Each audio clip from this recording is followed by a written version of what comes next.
across the UK, on DAB+, on YouTube, on your mobile, and on your side. This is Talk.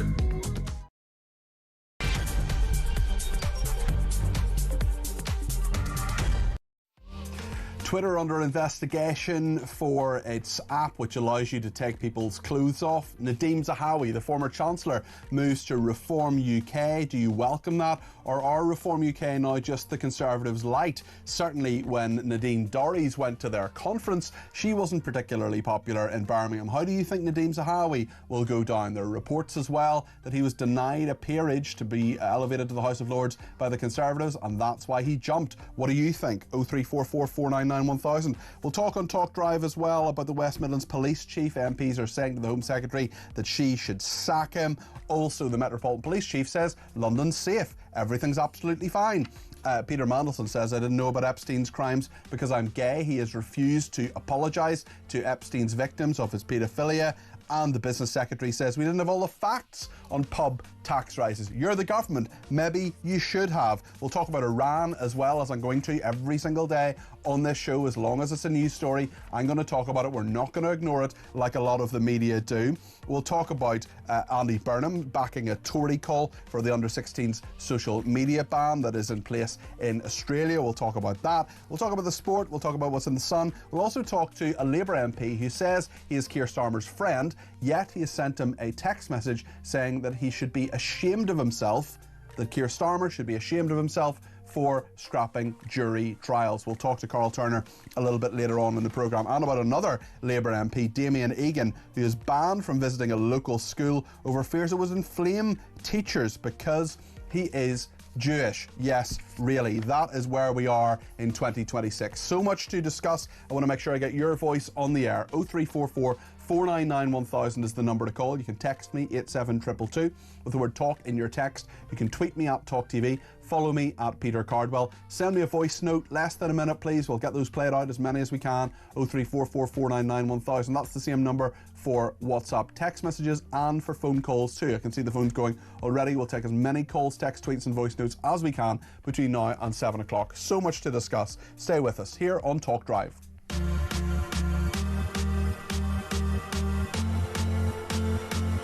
It's really great to have your company this Monday, and I'm here all week between 4 and 7, Monday to Friday on Talk Drive. Lots of people getting in touch already, including Damon, who says, good evening, Peter, and Jack.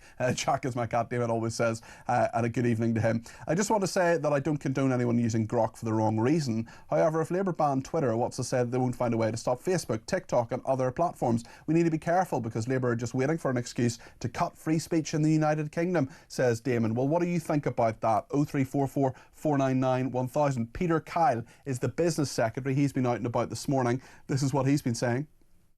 In this country, we have independent regulators, and when it comes to enforcement, it is not the decisions of ministers like me as to whether somebody is sanctioned or fined or not.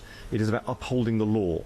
Now, I brought in measures that strengthen the law, that raise the ceiling on the law when it came to protecting children and protecting everybody from hate and criminal activity online. The independent regulator and enforcement agency, Ofcom, is now deciding whether X has stepped outside of the law with the way that Grok, the AI-generated chatbot, is integrated with X and is generating nudifying images. Some of the things I have seen and heard about are disgusting and clearly unlawful, and I expect that to be dealt with. Peter Kyle there, the Business Secretary, speaking earlier today. Also, Kemi Badenoch has been talking about whether she would like to see a ban. I think banning X is the wrong answer. I'm not even sure what question it is that they're answering. What we are seeing is a Labour government that did not have a plan, and they're just throwing out random policies, probably to distract from the fact that they're putting businesses in a very difficult position. What was happening was the business rates discussion, lots of pubs complaining, and then all of a sudden Labour talks about banning X. I don't think that's a serious solution. Kemi Badenoch speaking there earlier today. Well, let's speak to Isabel Oakeshott, Talk's international editor. Isabel, good evening. Good to talk to you. Good evening. What do you make of this, Isabel? What do you think will happen, especially as Ofcom are getting their teeth, if they have any, into X and Twitter? Well, they do have teeth. As you and I both probably know to our cost, they have quite a lot of might Ofcom in terms of what is and isn't allowed to be said and done by broadcasters and on the internet and so on. I think I'm not a technical expert on this, but it seems vanishingly unlikely that X as a whole would be banned. I mean, I think that's completely inconceivable. X is such an important social media platform, and I just wouldn't give that even a fraction of a percentage chance of happening. But clearly there is an issue with this AI tool Grok, which is part of the platform. And I hate the idea as much as everybody else of what that tool can do, which is distasteful to say the least, and particularly alarming in relation to how it might be used in terms of images of children. But I'm not sure that instantly banning things is the answer. Presumably, there are technical solutions to stop it doing those types of things. Yeah, and this is the thing, because it is a piece of software that has, I suppose, unintended consequences. It's taking clothes off people visually anyway for a realistic image. I do wonder about the politics of this as well. Labour threatening Musk with a ban on Twitter. As Kemi Badenoch says, that's perhaps not the right thing to do. We also have pressure growing on Number 10 as Andy Burnham has backed a Conservative call for an under-16s social media ban. This has all got very political very quickly, and it is absolutely demeaning to women and men who have this happen, and it objectifies people, certainly. I just wonder, I mean, it exists, and it will exist in other social media as well. It'll exist on other platforms. Gemini, for example, can do it as well.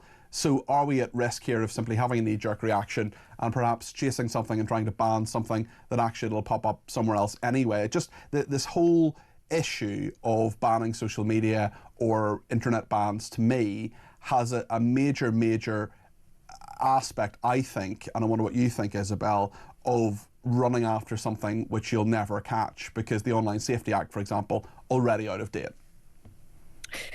I think that's absolutely right. We're really only on the cusp of what AI can do. And, so many of us are only just beginning now, belatedly, to explore it for ourselves. I've only recently started exploring how AI can do this and that, and I'm amazed. And these are things that lots of younger people will have been switched on to a long time ago. And this technology is evolving so rapidly, literally by the minute, by the hour, the technology is evolving. And you wonder whether there's any point in banning stuff. But I mean, that said, of course, governments have a duty to ban what is grotesque and what is illegal under existing laws. And I don't want to in any way imply that it's fine for X to have tools that generate disgusting images. I mean, as somebody who's vaguely in the public eye, I could easily find myself on the receiving end of that treatment, as can all politicians. I have already, I must say. And I mean, it kind of raised a smile, actually, but at the same time, it was done in a light-hearted way rather than in a derogatory way. But if it was done in a derogatory way, I think I would probably have been less amused. I do think as well that you look at, for example, the ban on porn sites for under 18s. There are lots and lots of children who know far more than their parents about getting those VPN sites and pretending they're in other countries to get pornography. It's an easy, straightforward thing to do that doesn't cost a huge amount of money. There's always a workaround in this. And actually, I spoke to a very senior person in an AI firm, not, it must be said, anything to do with Elon Musk, another firm, who told me that AI is so advanced that you have computer hackers who aren't doing the hacking anymore. They're simply leaving it to AI to do that, and things are being achieved in a matter of hours that would take hackers years to complete. Yeah. I mean, it is extraordinary and in many ways really exciting, the power of it, but it is also terrifying. And you're absolutely right that the kids are way in advance of any of our MPs on this. I mean, I've pretty much guessed that the average person in their late teens, early 20s would have far more of a working knowledge of what's possible than the vast majority of MPs unless they've spent time particularly studying it. So, but I think I hate the reflexive reaction of this government to ban things that they don't like on social media. You know, I think that is all already turning us into a kind of global source of concern for repression of communication. And I know this government, I'm sure this government, Labour-led government, would like nothing more than to make life as difficult as it can for Elon Musk. But I can't see in coming days anything really drastic happening because there would be all sorts of legal ramifications and moves to block any ban in any case. And they could do something less severe, like a fine or something. Darryl in Blackburn says Starmer wanting to ban X just weeks after he joined TikTok, which is Chinese owned, and MPs are not allowed to use that app in the House of Commons and parliamentary Wi-Fi. That is a very, very interesting point. I want to just move on and talk about Nadeem Zahawi. This is the former Chancellor of the Exchequer speaking earlier on after defecting to Reform UK. So I stand here with the leader of my new party to offer my help and my insights to the dynamic, confident team that Nigel Farage is building, and to urge others from across all the other parties and the many millions who until now felt that politics isn't for them to come and join us. Come and join us. You know Britain is broken. You know it needs reform. What do you make of this, Isabel? Well, I am really pleased by it, actually. I will declare an interest in that I know Nadeem Zahawi well. I consider him a friend. And I think that he is a huge asset to reform. Now, I also know that whenever a former Tory MP crosses over to reform, it causes a lot of raised eyebrows. There are a lot of reform supporters who really don't like new recruits to the cause coming from the Tory ranks. Yes, and Nadine Dorries didn't go down particularly well at Reform UK's conference, and also there are reports this afternoon that Nadeem Zahawi was after a peerage from the Conservatives before Christmas. They have said, or some source within the Conservatives has said he wasn't going to get a peerage, and that's why he's done it. Well, they would say that, wouldn't they? I mean, why do I think Nadeem Zahawi is a big asset to reform? Well, he has a huge amount of government experience. And one of the repeated criticisms, particularly from the Tories, by the way, but Labour too, of reform is that they don't have enough people with government experience to form a government if they were to be in that position. So Nadeem Zahawi has held multiple ministerial positions in the Tory years. So that's A. B, he is a very, very experienced businessman. He's got multiple businesses now. He's got a long history of running successful enterprises, and that is what reform is all about. It's about boosting economic growth, making everybody better off. So, you know, Nigel Farage has been very clear that he wants successful business people.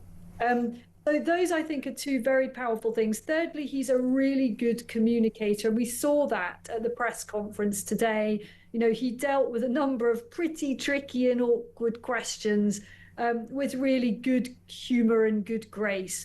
And fourthly, he is tremendously well connected on the international stage, and particularly in the Middle East. He has very, very high level diplomatic connections.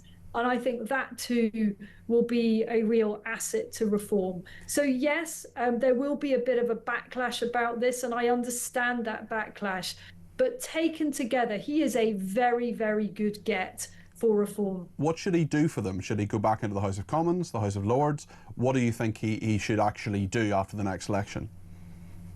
Well, I'm speculating here because I haven't asked him, but I imagine that I don't imagine he'd want to be an MP again. That would be my guess. I think that he would. I mean, he might be open. I mean, who wouldn't be to a cabinet position from the House of Lords? He would be very, very good as a foreign secretary. But that is just me speculating, knowing what his skill set is. Or maybe he'll decide that he'd rather be, you know, a key advisor in some other capacity, working in Number 10 or whatever. We are so far away from that, aren't we? You know, there's 3 years to go. Now is not the time for anyone in reform, particularly not new recruits, to be, deciding what jobs they might have in the future.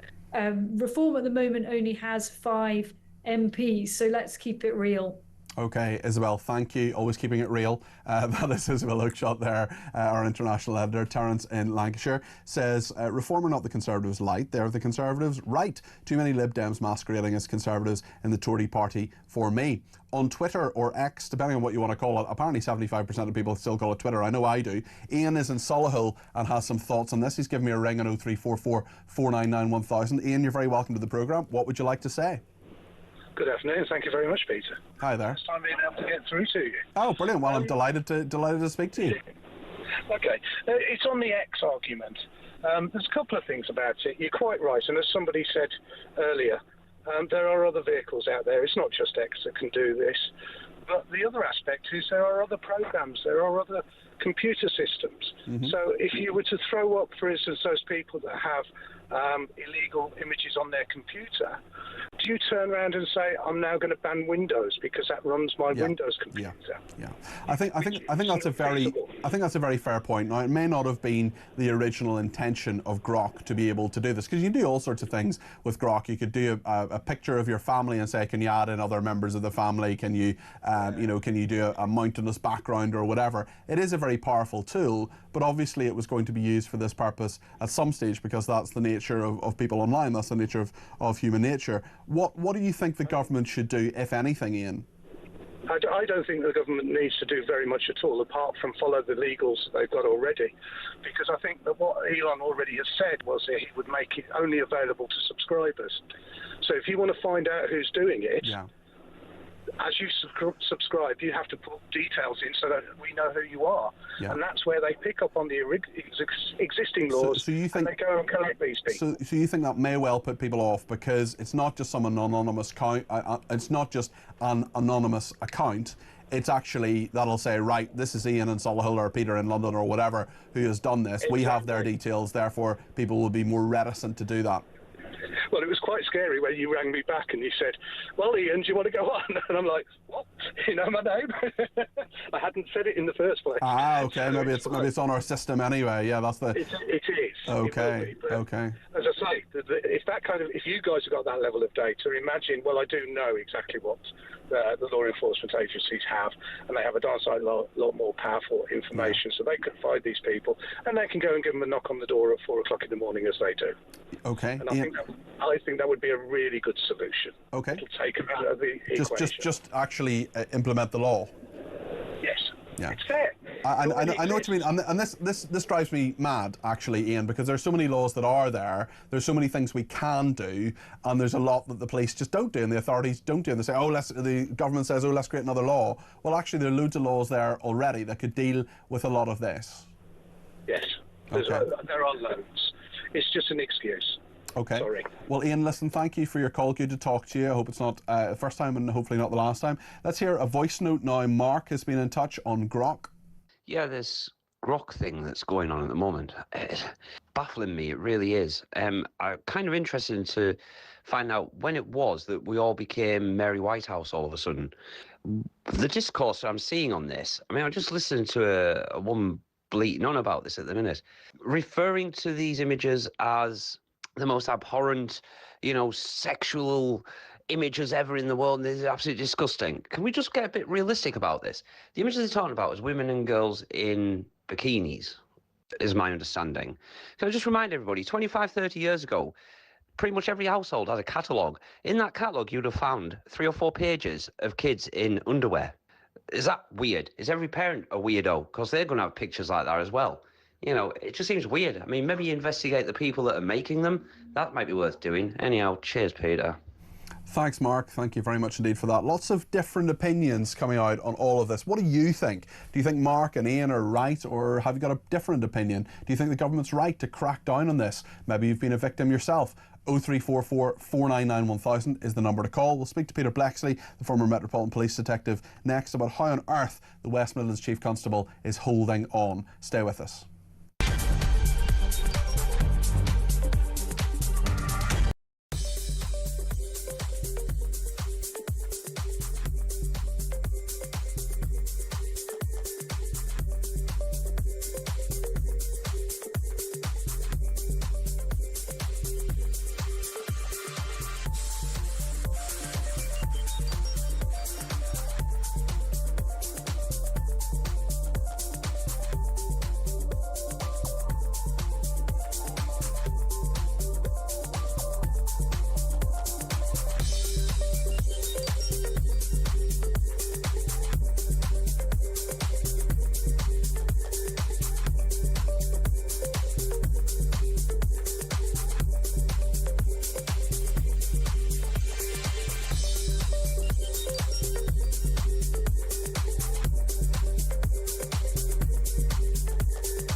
esteemed state broadcaster, the BBC, that we all have to pay £180, $220 or so a year by law to fund, was foisting upon us a practising paedophile. A couple of days before, I was at the Trick Awards because James Well, the guy I used to work with, got a Lifetime Achievement Award, and he was sitting on a table with all BBC executives, and he went up to get a prize, and they all knew this was coming, and they didn't care. The BBC always tries to cover everything up. That's what they try to keep this a secret, and shame on them.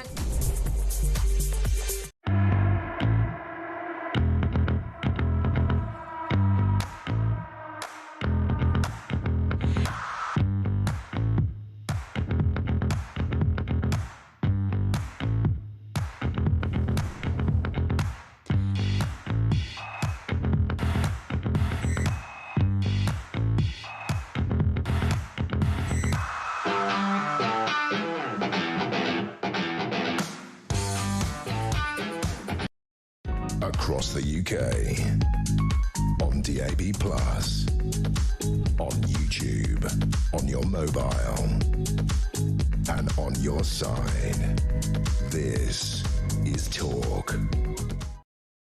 Thank you to everybody who's been in touch. I've just been having a look at Twitter there during the break. That is honestly the way that I communicate with so many different people, and lots of people send me messages on it. It's a very, very useful tool, as well as the problems, of course, that they've been having. Angela says, good afternoon, Peter. Good to see you on Drive this week. Regarding all the people mooning about Tory defections to Reform UK, they need to remember they could end up with a frightening Labour, Green, Liberal coalition. What a terrible thought.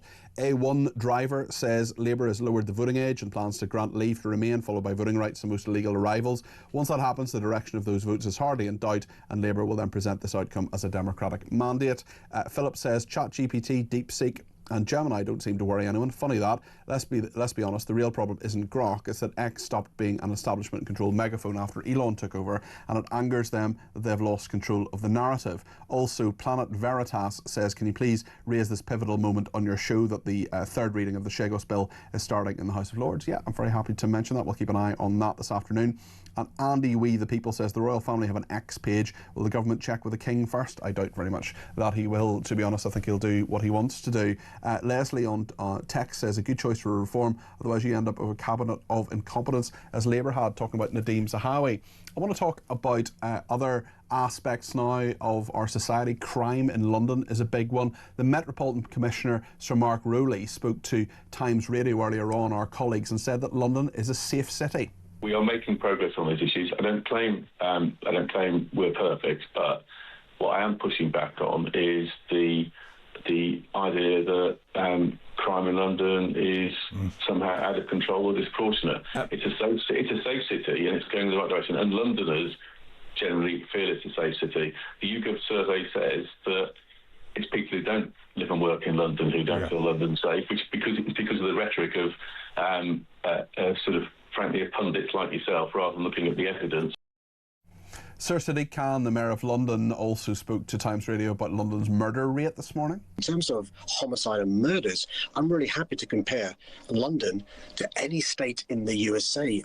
I mean, we are 2.5 times safer than New York, 5 times safer than Los Angeles, 12 times safer than Chicago and Houston and Philadelphia, and, by the way, Minnesota, Minneapolis. And it's important, actually, to rebut all the untruths and distortions with facts. 5 times safer than Los Angeles, 10 times safer than Chicago. Let's speak to Peter Blexley, former Metropolitan Police detective. Peter, thank you for joining me today. What do you make of what Sir Sadiq and Sir Mark have said? OK, well, let's look at the harsh facts for a moment. The homicide rate, or the murder rate, whatever you want to call it, in the Met in London is down. It was 97 murders last year. And that, of course, is a good thing.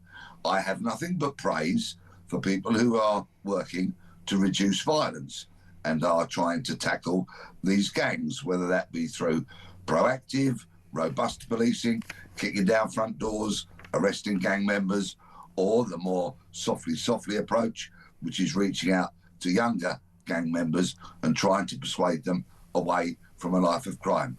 Excellent. Good work. That has my complete and utter backing. And it's the sort of stuff people should be doing. But of course, that comes as no consolation to the 97 victims who lost their lives. That is still a large number, and it is, quite frankly, appalling. And then if we look at the wider statements of Sir Mark Rowley, yes, certain crimes have been reduced, and yet again, that's a good thing, but they have been reduced from shockingly high, appalling, unacceptable levels. And when it comes to shoplifting, for example, when it comes to the possession of weapons, and when it comes to the kind of crimes of harassment of women on public transport, harassment of women in the streets, those kind of crimes are utterly acceptable, show very little sign of being reduced, if any, and all packaged together gives the impression that London is unsafe. So are people right to feel London is unsafe? Or should they go with what Sir Sadiq Khan says and say, actually, it's people outside London who really don't feel London is safe? I travel into London on an almost daily basis, and I take considerable precautions to ensure that I'm not a victim of crime. When I come out of London Bridge railway station, for example, if I'm coming to Talk Towers to meet you, Peter, to broadcast on your esteemed channel, I step into a doorway. If I'm going to get my phone out, I look right and left. I make sure that I'm not in a position where somebody can cycle up, run up, e-scooter up and snatch my phone away. I take huge precautions to cross the road if I feel uneasy. And I do, a lot of the time in London, have huge concerns about crime. That's understandable. There's a lot of it in London, and it'll take more than a set of statistics to make people think that London is safe. Do you feel that Sir Mark Rowley and Sir Sadiq Khan are actually hiding behind these statistics a little bit, and that they actually understand how many of our viewers and listeners, both in London and outside London, feel about crime in London? Well, they leap to the airwaves as soon as there is the slightest whiff of good news. Of course they do. They have to justify their existence. But in particular, with Sir Mark Rowley, he's got to remember that he's been part of this breed of senior police officers in the last decade or two or so that have had their officers retreat from the streets and thereby surrender them to the criminals. The police do not walk the beat in the overwhelming majority of the UK anymore. And that void of policing has created a void into which the criminals have simply moved to carry out their criminality unabated, unarrested and unfettered. Tell me your thoughts about Birmingham as well. The West Midlands Police Chief Craig Guilford, now the MPs on the Home Affairs Select Committee appear to be telling the Home Secretary that he has to be sacked. I don't blame them at all, given the lies that have been told to Parliament. But it's more than one man, this problem. Public trust and confidence in the police has tanked in recent years, not only because of the despicable behaviour of many police officers, but because there is a lack of accountability. And this goes across the public sector per se these days. Craig Guilford should go. It is blatantly obvious to everybody except perhaps himself at the moment. And whilst he desperately clings on to his position, his paycheck and thoughts about his pension, public trust in the police will simply sink lower. The man clearly has behaved disgracefully, has cowered to the mob, and he should not be carrying a warrant card or wearing a police uniform any longer. Peter, I know just on another matter, your tour has started. How's that going? Thank you very much. I'm performing to sold out houses in many, many venues. People, and I'm extremely grateful, are saying wonderful things about the show, that it's great, that it's brilliant, that it's exciting, that it's honest, and that it's raw. And tomorrow I'll be on my way to Hereford to perform, and there's just a few tickets left. So please hurry up, and I look forward to seeing you in Hereford tomorrow night. Great stuff, Peter. Thank you very much. Peter is right around the country with his tour, The Makings of a Murderer. You can go to peterbletchley.com and get more information about that. Thank you, as always, to Peter Blexley, the former Metropolitan Police detective, for his view on all those stories. We'll talk about Peter Mandelson, we'll talk about Nadeem Zahawi, and what the Business Secretary is saying, that they didn't have all the facts on pub tax rises. Yes, really, that's the government saying, oh, not our fault, we didn't know. Really? Really? We'll talk to Jack Elson, the political editor of The Sun, in just a minute here on Talk.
Across the UK, on DAB+, on YouTube, on your mobile, and on your side.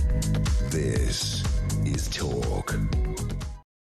Thanks for all your messages, including from Mike, who says Sadiq Khan is gaslighting us using false equivalency. All the places he references in the US are full of guns. It's like apples and oranges. And Robbie says, I try not to be a conspiracy theorist, but whilst the powers that be wave a red flag over AI pictures, which is gross, I do wonder what's happening with the grooming gang inquiry. Why, for instance, isn't Jess Phillips out there giving us weekly updates? Could it be because Starmer's Labour is waving a white flag to it? Why don't real victims matter, says Robbie. Well, certainly we know the government said last week, Liz Kendall, the technology secretary, said she wanted to put as much emphasis on people online as she did of those who were victims in real life of paedophilia and sexual crimes. We'll keep an eye on all of that, of course. But I want to speak to the political editor of The Sun now, Jack Elson, about all sorts of issues, including the big news of the day, which was Nadeem Zahawi. Jack, we'll come to you in a second, but let's just remind ourselves of what Nadeem Zahawi said earlier on today at the Reform UK press conference. So I stand here with the leader of my new party to offer my help and my insights to the dynamic, confident team that Nigel Farage is building, and to urge others from across all the other parties and the many millions who until now felt that politics isn't for them, to come and join us. Come and join us. You know Britain is broken. You know it needs reform. Jack, there's no doubt Nadeem Zahawi is a very experienced politician. He's held some of the highest offices in the land.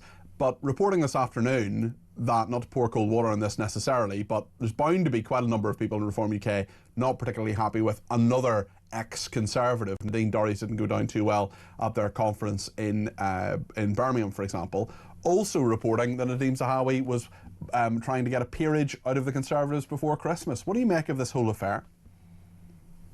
Good afternoon, Peter. I think you're right. Nigel Farage here, clearly walking a tightrope. On the one hand, Nadeem Zahawi is arguably his biggest defection to date, a former Conservative Chancellor, a former Conservative Chairman, Education Secretary, Cabinet Office Minister, and clearly any defection from the Tories to reform is uncomfortable for Kemi Badenoch. And so, on the one hand, I think that you're right. Farage is clearly trying to keep up the momentum, the wind in his sails.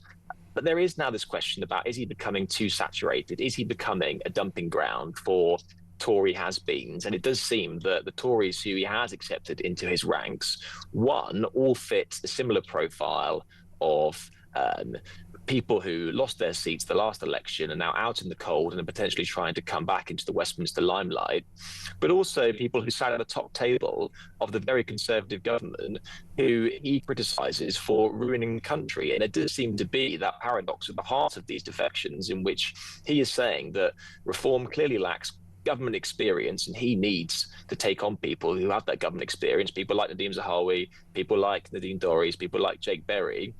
But the very government experience they have is serving in a Conservative administration, which Farage seems to blame for all the woes of the current country. And a very good example of that, of course, is the Online Safety Bill, which is so much discussed at the moment in regard to AI and Grok, because Nadine Dorries, for example, who is now in Reform UK, she pushed it forward as Culture Secretary. That's something that many in Reform UK are against. Nadeem Zahawi, various tweets and various things, of course, attacks that he had on Nigel Farage saying, I'll be a Conservative until I die.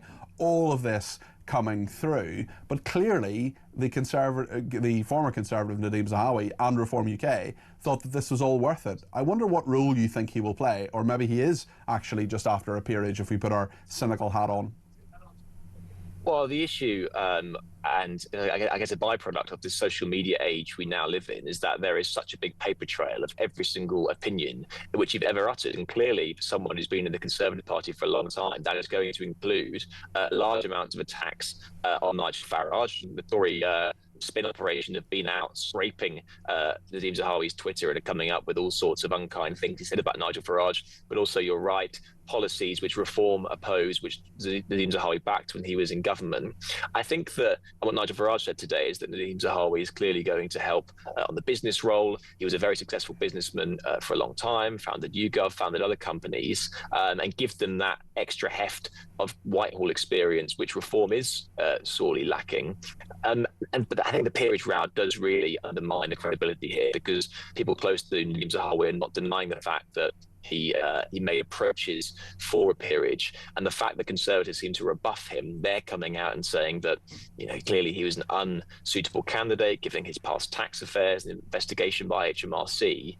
They were never going to put him in the House of Lords under their banner, and so they're trying to create the impression that essentially when they didn't accept his begging letter and begging advances for a peerage, essentially he's dropped off to Reform. Now, I think people close to him are saying that it didn't go exactly quite like that, and the Tories left open the opportunity for him to actually get that peerage in the new year.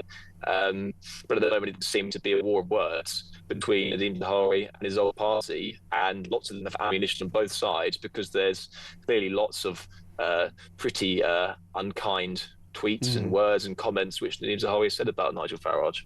Let's talk about another superannuated cabinet minister, Lord Mandelson. He was speaking to the BBC about his views on Jeffrey Epstein. Let's have a look at this. Possibly some people will think because that I'm a gay man, I was sort of insensitised, or I wasn't attuned to what was going on. I don't really accept that. I think the issue is that because I was a gay man in his circle, I was kept separate from what he was doing in the sexual side of his life. Peter Mandelson refusing to apologise to the victims of Jeffrey Epstein. Still very embarrassing for Keir Starmer that Peter Mandelson's popped up in The Spectator, he's popped up on the BBC, and this will continue to go on. Yeah, I just think that people would have wanted from that Peter Mandelson interview, the first interview which he's given since he was unceremoniously dumped as our ambassador to the US, was a bit of contrition, a bit of grace, an apology to the victims of Jeffrey Epstein, with whom he was close friends with. But instead what we got was no apology. It really did look like, to me, a man who was trying to rescue the dying embers of a career in public life. Now, he gave all sorts of excuses for his friendship with Jeffrey Epstein.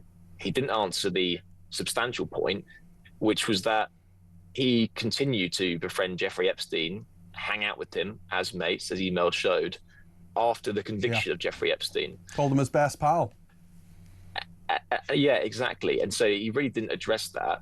In fact, he tried to sort of shrug off any responsibility.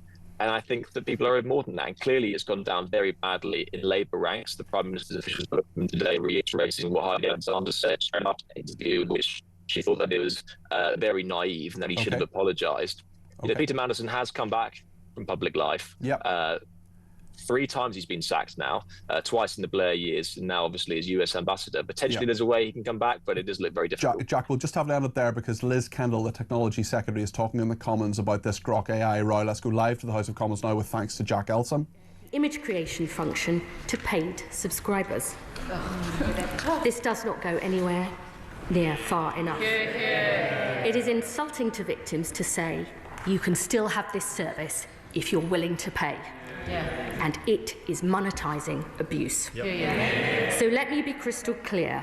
Under the Online Safety Act, sharing intimate images without someone's consent or threatening to share them, including images of people in their underwear, is a criminal offence for individuals and for platforms.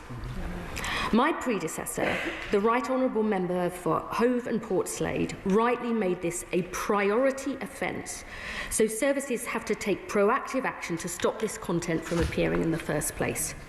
The Data Act, passed last year, made it a criminal offence to create or request the creation of non-consensual intimate images. And today, I can announce to the House that this offence will be brought into force this week. And that I will make it a priority offence in the Online Safety Act too. This means individuals are committing a criminal offence if they create or seek to create such content, including on X. And anyone who does this should expect to face the full extent of the law. But the responsibilities do not just lie with individuals for their own behaviour. The platforms that host such material must be held accountable, including X. Madam Deputy Speaker, Ofcom this morning confirmed that they have opened a formal investigation into X and will assess the Online Safety Act. The government expects Ofcom to set out a timeline for the investigation as soon as possible. The public, and most importantly, the victims of Grok's activities, expect swift and decisive action, so this must not take months and months. But X does not have to wait for the Ofcom investigation to conclude.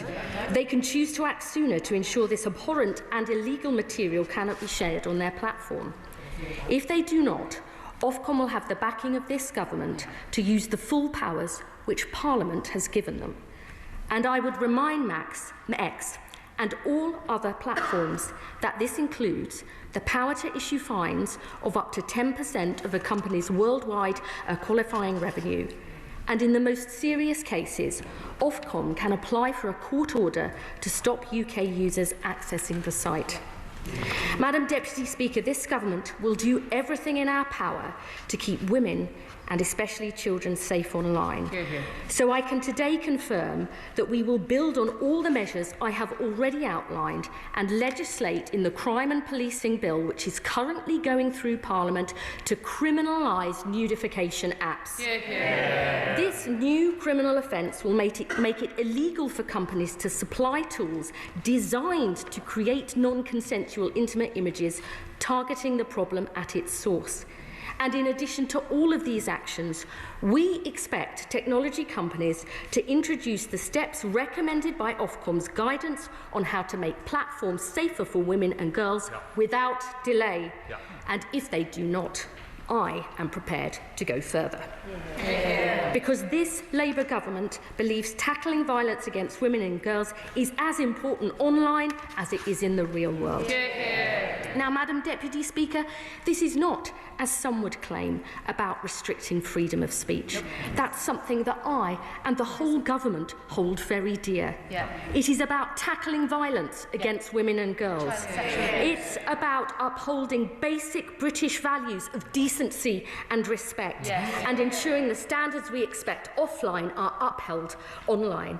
And it is about exercising our sovereign power and responsibility to uphold the laws of this land. I hope this is a time when MPs on all sides of the House will stand up for British laws and British values and call out the platforms that allow explicit, degrading and illegal content. It is time to choose a side. Opposition MPs can either support the legislative action we are taking under the Online Safety Act, or they can ally themselves with those who think the creation and publication of sexually manipulated images of women and children is acceptable. And I say in particular to the one Reform MP sitting in this House that if they continue to call for Online Safety Act to be repealed, they are shamefully supporting scrapping protections that keep women and children safe. If I may, Madam Deputy Speaker, briefly, I'd like to address calls from many MPs and others, understandable calls for the government to end its participation on X. I really do understand why many colleagues have come to this conclusion when X seems so unwilling to clean up its act. The government will, of course, keep our participation on X under review. But our job is to protect women and girls from illegal and harmful content wherever it is found. And I think it's also worth bearing in mind, with 19 million people on X in this country, and more than a quarter of them saying that they use it as their primary source of news, that our views, and often simply the facts, are heard wherever possible. Madam Deputy Speaker, let me conclude by saying this. I believe, and the government believes, AI is a transformative technology which has the power and potential to bring around extraordinary and welcome change, creating jobs and growth, diagnosing and treating diseases, helping children learn at school, tackling climate change, and so much more besides.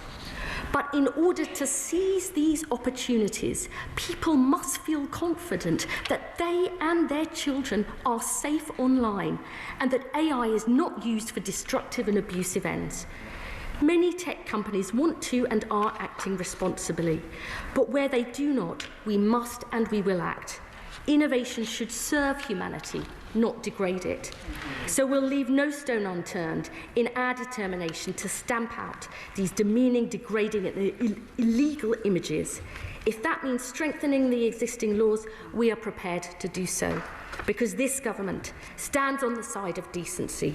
We stand on the side of law. We stand for basic British values that are supported by the vast majority of people in this country, and I commend this statement to the House. Liz Kendall, the Technology Secretary there, Julia Lopez, the Shadow Culture Secretary for the Conservatives, replying now. For advance notice of her statement. Last week, the public outrage was rightly expressed about the use of artificial intelligence to undress women and children in photographs by X's AI assistant Grok. The use of AI in this way, without consent, is wrong. It is disturbing, and in many cases, it is illegal. We support Ofcom taking enforcement action where an AI tool is used to generate illegal content, especially that of children. We support the government's stance on nudification tools. X itself has warned of consequences for anyone prompting Grok to make illegal content. The tools in question have been put behind a paywall for the easy identification via name and bank details of anyone misusing them. Beyond the platform, however, the Internet Watch Foundation has identified cases where perpetrators have used Grok in tandem with other AI tools to generate Category A material. As the chairman of the Culture Select Committee has rightly said, such mainstream AI tools must not become an enabling step in the child abuse production pipeline. Madam Deputy Speaker, law already exists to deal with much of this. The Protection of Children Act, the Criminal Justice Act, the Sexual Offences Act, the Data Act when the government voted against Baroness Owen's tougher amendments, the Online Safety Act. Julia Lopez there, the Shadow Culture Secretary, replying for the Conservatives. We heard what certainly what the Technology Secretary, Liz Kendall, said their violence against women and girls is as important online as it is in the real world. Not about restricting freedom of speech, Liz Kendall says, talking about violence against women and girls. We've got to tackle that, she says. Reform UK, she criticised them for calling for the Online Safety Act to be repealed. She also said that 19 million people are on X, on Twitter. A quarter of people say it's their primary source of news. She says it can be transformative, but they will legislate if they need to. Julia Lopez, I should say, is the Shadow Technology Secretary. Apologies for my error there. We'll talk about this. Lots and lots of different opinions coming in about this. You're really having a debate about it. We'll talk more in just a second. If you want to get your call on the air about what the government is saying, 0344 499 1000. Stay with us.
These millions that she's milked the system of could have gone to the sort of causes that the government, not just this government, but the previous government have embraced in terms of helping hard-working people to get struggle through the cost of living. I just wanted to ask you, you're talking about the abuses of the welfare state, and I would never let Starmer off the hook. But this isn't something that's just reared its ugly head in the last 18 months. People have been abusing the welfare system for years.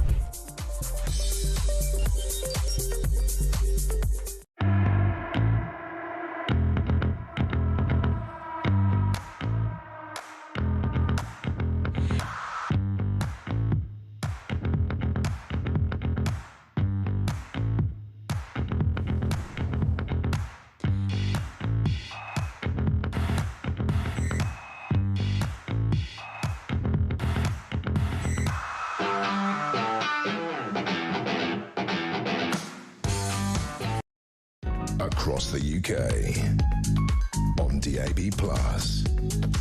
on YouTube, on your mobile, and on your side. This is Talk.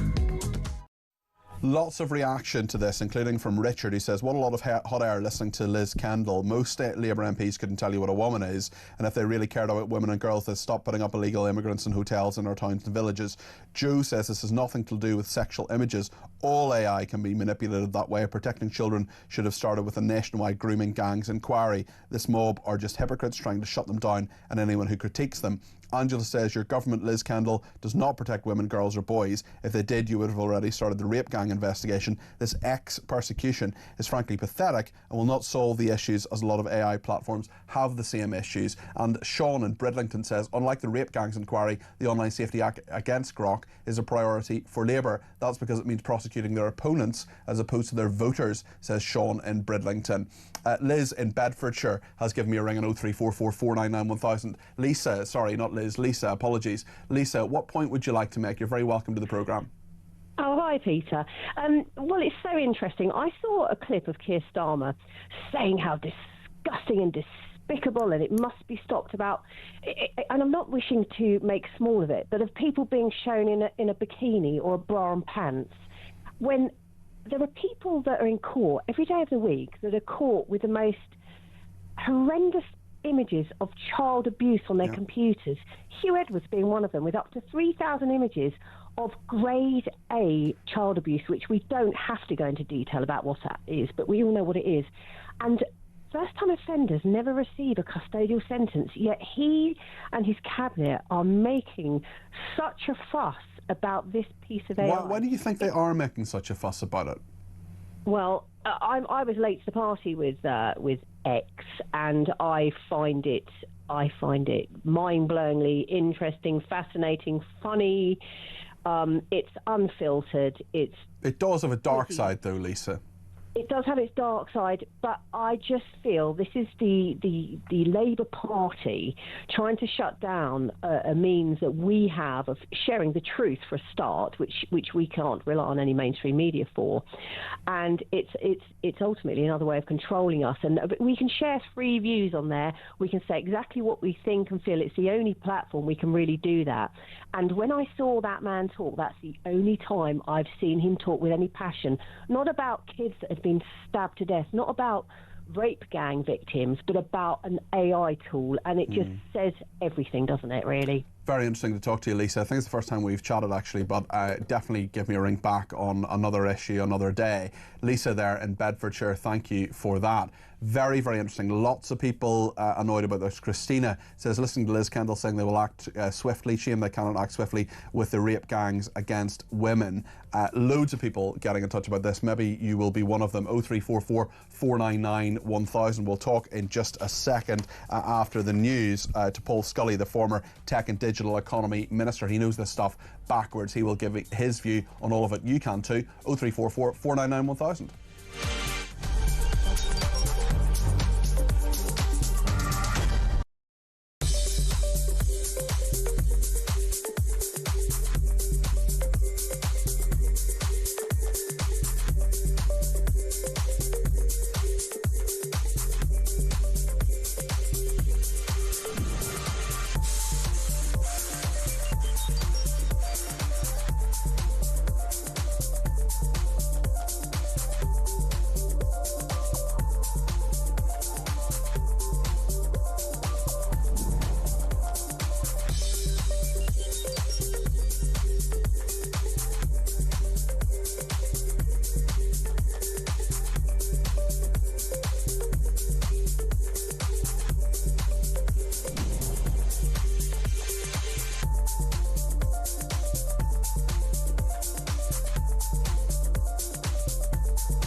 Across the UK. On DAB+. On YouTube. On your mobile. And on your side. This is Talk.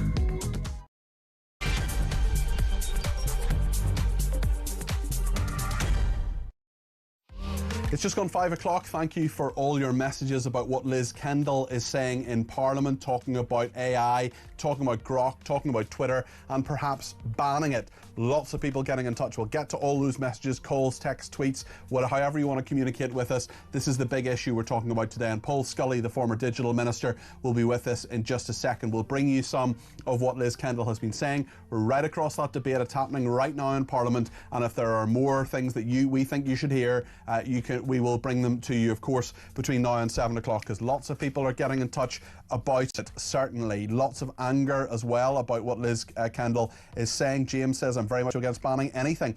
AI is just like a gun or a car or a kettle. It is a tool that can be used for good or bad. It's people through education, training and laws that make them safe or not. Whatever your opinion is, get it to us, 0344 499 1000. We'll talk to Paul in a second, as I say. We'll talk to an Iranian activist who is here in the UK about those major uprisings in Iran. Could we see regime change? We'll also speak to the Labour MP Carl Turner. He says he is a friend of Keir Starmer, but he sent him a text message saying he should be ashamed of himself over jury trials going. Carl Turner is angry. He's going to talk to us a little bit later in the programme, and Sean Custis, who's the head of sport, will bring us up to date on everything that happened in the FA Cup, including Macclesfield's very unexpected victory against Crystal Palace. Loads to discuss between now and 7. 0344 499 1000 is the number in order to do that. You can text me 87222 with the word talk in your text. You can tweet me at talkTV, follow me at Peter Cardwell, send me a voice note, less than a minute please, 0344 499 1000. You can send me a WhatsApp text message on that number or give me a ring. Loads of ways to get in touch, lots of opinions coming your way between now and 7 o'clock here on Talk Drive.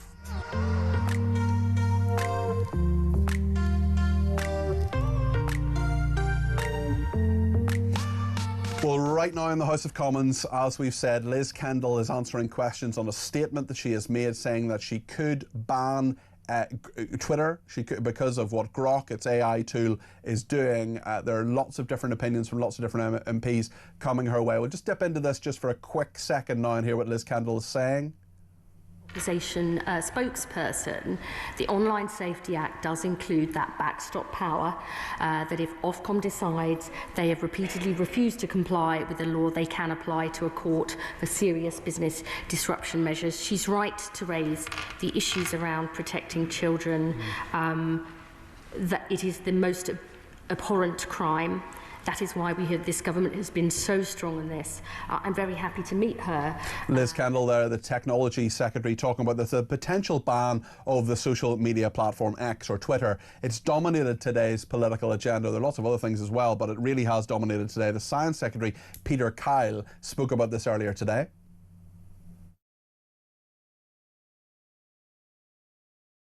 In this country, we have independent regulators, and when it comes to enforcement, it is not the decisions of ministers like me as to whether somebody is sanctioned or fined or not. It is about upholding the law.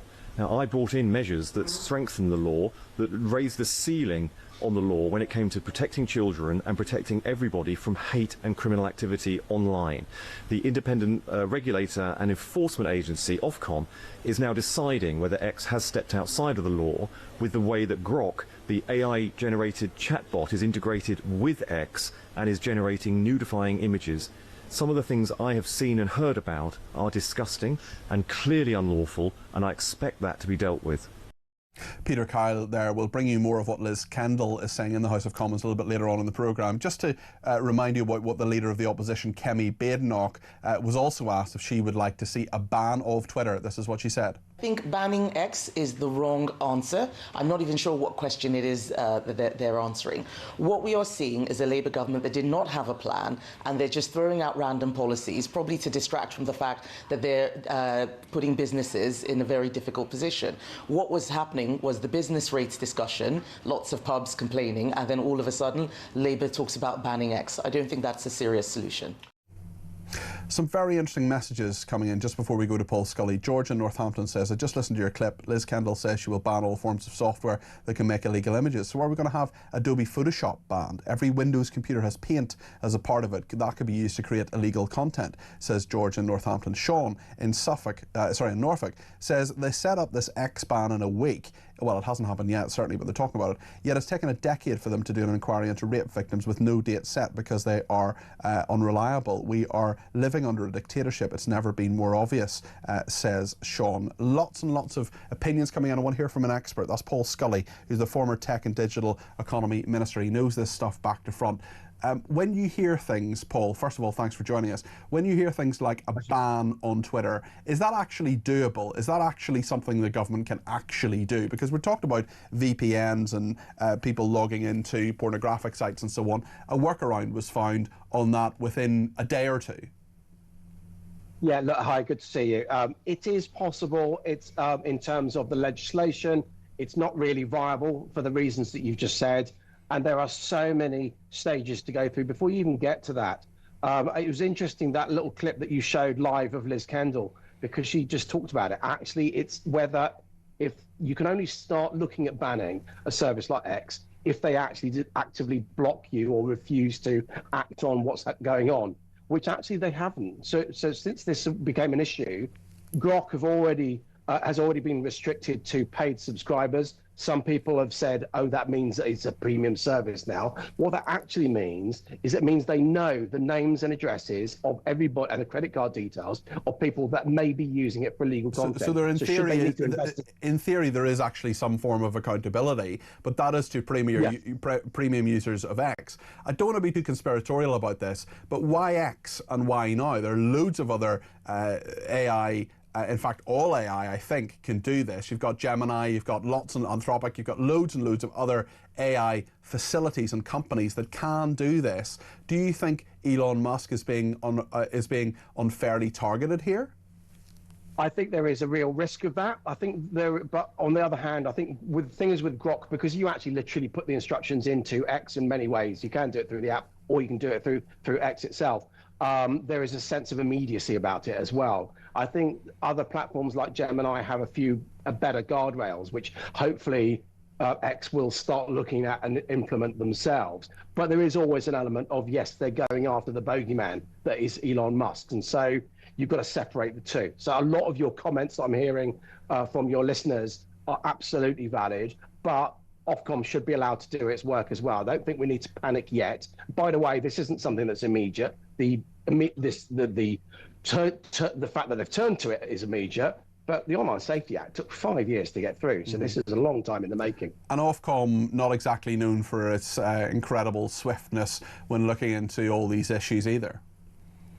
No, absolutely. I mean, it's taken a couple of years to implement the Online Safety Act since I left it back in 2024. And as you say, they've got a lot on their plate. They've got a lot of different things.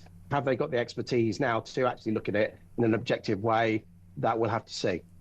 I wonder whether you think Elon Musk is quaking in his boots. No, he's not quaking. No, he has his own agenda.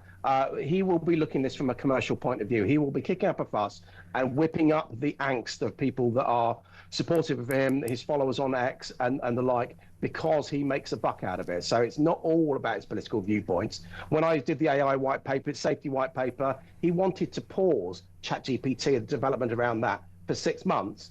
All while he was actually starting up XAI himself. So effectively, it was for a commercial front foot that he was doing it. So he's always got the dollar signs in front of him as well as his political viewpoints. What do you expect to happen now?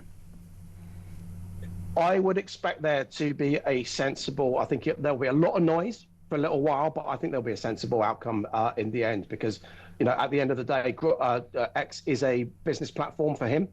There's a lot of revenue goes through it, so he won't want to see it banned no matter how much noise he makes. There will be a political storm about it, the argument about free speech. But at the end of the day, the Online Safety Bill is all about protecting children, and we've got to remember some child images, as I understand, are being captured in this. It's not about bikini shots. That is of concern, real concern, to women that are caught up in it, not just people like myself.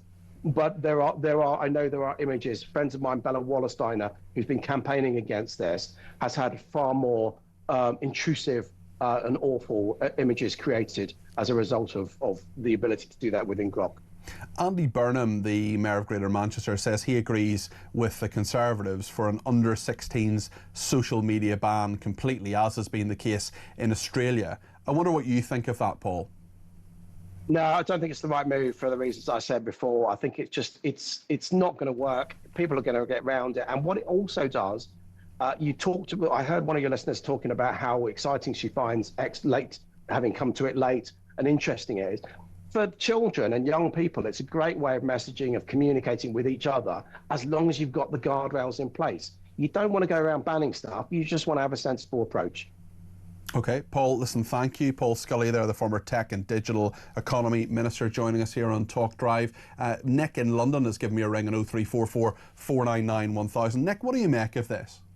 Yeah, thank you for having me on. I wanted to make a point that this whole debate is based on lies and hysteria. Okay, so that's, first of all, the lies. The talk about child porn being on Twitter is a lie. That's all it is. It's a plain lie. There is no child porn on Twitter. It's explicitly banned from Twitter, so anyone who says that there's child porn there is a liar. And you shouldn't accept, you shouldn't believe, and you shouldn't repeat the lies of Labour politicians. How do you know when a politician is lying? When their lips move. How do you know that for sure? How do you know there isn't a single image that a paedophile would be happy with on Twitter? Because Twitter doesn't accept those things. It's not foolproof. It's not foolproof. They are banned by Twitter. It's not foolproof. If there's one or two that slip through, then all you've got to do... Well, so there are, so it's not a lie. How do you know that they are? Well, it's not a lie then. You just accept these things without asking for evidence. Well, where's your evidence, Nick? But no. You can't prove a negative. That's why courts do not ask you to prove your innocence. Well, you're saying there isn't a single paedophilic image on Twitter. Now, there are millions of images on Twitter. It is entirely within the bounds of possibility that there are paedophilic images on Twitter that need to be taken off. Have you seen anyone? Not personally, but... no, right. And okay. I challenge anyone who has, because I don't believe that there are. Okay. Okay, so why hysteria, Nick? Why hysteria? Well, hysteria is because all this debate has really started because of the ability of AI, not just Grok, but all AI platforms, to change images. And some people have, for a laugh, been changing images of women, putting them into... It's not just for a laugh. It's not just for a laugh. Bikinis. Now, bikinis are normal female clothing on a beach. Women wear bikinis in public, openly, on beaches. It's not porn. There's nothing. It can be degrading to have your. I mean, if you're someone who doesn't, for example, choose to wear a bikini, shall we say, or doesn't particularly choose to show your flesh off for whatever reason, the fact that this can do this is a bit degrading. It's not a nice thing, is it? Well, it's not. They're not showing the real person. It's just an image. It's a fake image. They're just taking the face of somebody and putting it on a make-believe drawing of that. What that. So should we all calm down, Nick? Bikini. Sorry? Should we all calm down then? Yes, that's my point. Let's just calm down about it. It's all hysteria. It's all nonsense. And what it is, it's a ruse. It's a ruse by Labour to try to ban Twitter, or X, whatever you want to call it, because X is the best means in this country of exposing Labour's lies and Labour's failures. That's what it is. And in fact, by the way, if any of your listeners are not on X, then what's wrong with them? They should be on X. Get on X right away. That's the best free speech platform that we have in this country. Okay. Nick, thanks for your thoughts there. That's Nick in London there. David in Worcestershire says, Peter, where was this speech from Labour and Liz Kendall when girls were getting raped by rape gangs? Hypocritical morons. I hate this bunch of useless idiots. Stephen Birmingham says, it's a pity the government didn't move this quickly to put a law in place for the rape gangs, and they've used this opportunity to have another pop at Reform UK. Paul says, I've never heard such two-faced statements in Parliament. They want to prevent sexual violence against women and girls by banning an app, but do nothing in stopping illegal immigrants and rape gangs that are an embarrassment to this country. Betty says, no billion-dollar fine for the cops and councils that allowed all the girls and boys to be abused, but fake body that flatters 99% and the government acts like it's the end of the world, but we still need to stay on X to ensure our vote. The elections started, no work or progress for the next 3 years. Another person says, Cardi P, the rape gangs are still out out there, but Labour still gaslighting us with it's all about violence against women and children. Why haven't they started the rape gangs inquiry, let alone not wanting it? Amanda says the only people in with government experience who join, the more people, apologies, let me start that again. Amanda says the more people with government experience who join Reform UK, the better. Reform is the only hope we have to save our country, in Amanda's opinion. Glenn in Colchester says, good evening, Peter. Good evening, Glenn. Once again, Labour have shown us how politically naive and authoritarian they are. X existed before Grok. Rather than hit the nuclear button and ban it, they could easily interact with X and request for Grok to be removed from the platform while they iron out any issue before reintegrating back, says Glenn in Colchester. We're one place where internet is not freely available. Forget about online platforms like Twitter or X or whatever you want to call it, or AI, or even things like Google. The place where it's not available at the moment is Iran, and there are many protests right around the world, including here in the UK, saying that Iran should be free from the horrendous repression that people have faced in over 50 years. We'll speak to an activist in just a second, get her view on this, and keep ourselves informed, because there are lots and lots of media that aren't covering the story. On my show, we will cover it if it's a story. We have no fear or favour, and we have no worries about anybody, because we'll talk about it if it's a story. Anti-Semitism, we'll talk about it. Iran, we'll talk about it. Whatever you want to talk about too, 0344 499 1000. Stay with us.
These millions that she's milked the system of could have gone to the sort of causes that the government, not just this government, but the previous government, have embraced in terms of helping hard-working people to get struggle through with the cost of living.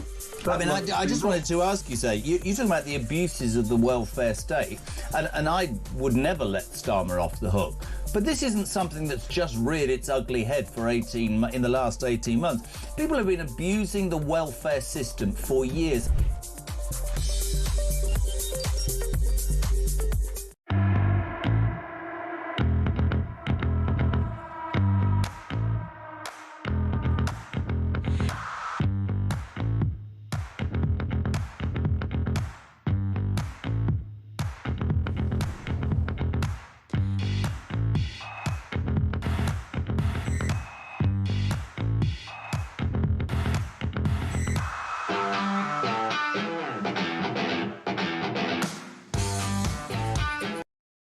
Across the UK, on DAB+, on YouTube, on your mobile, and on your side.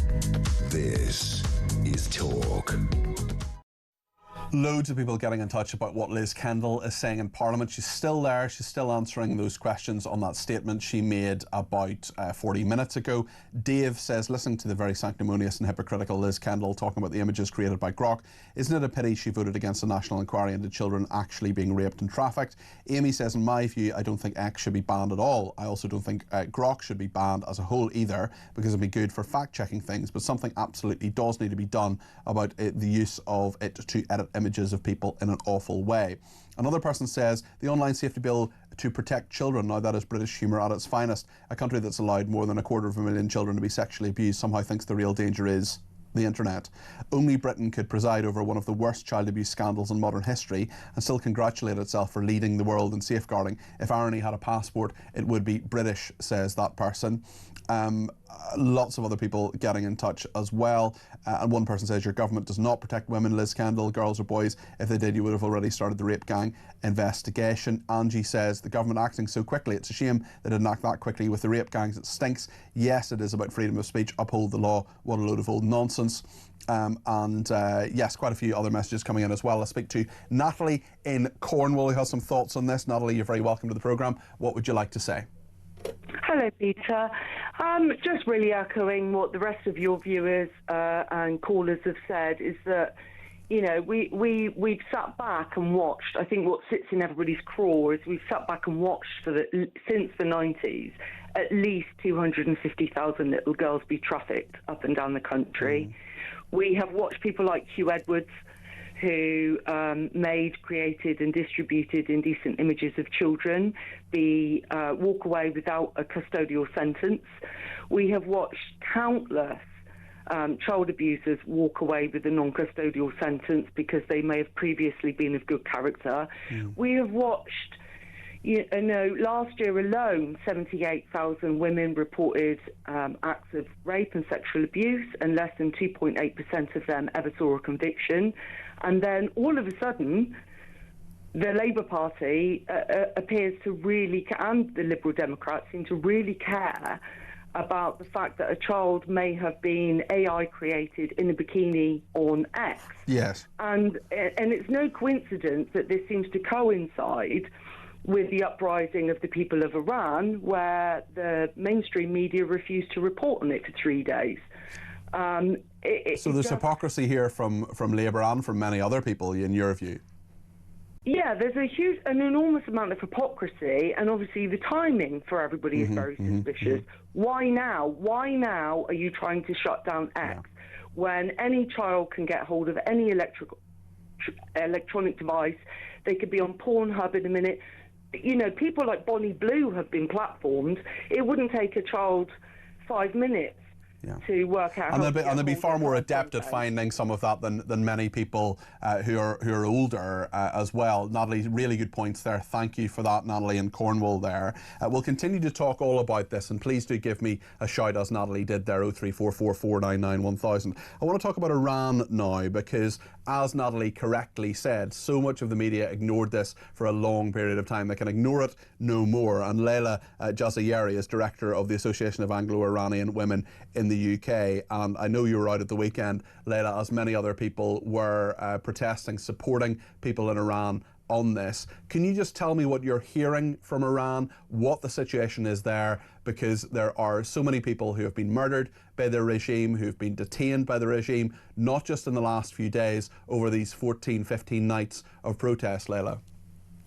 Thank you for having me on. Yes, according to the sources of main democratic opposition, the People's Mujahideen Organization of Iran, led by Mrs. Mariam Rajavi,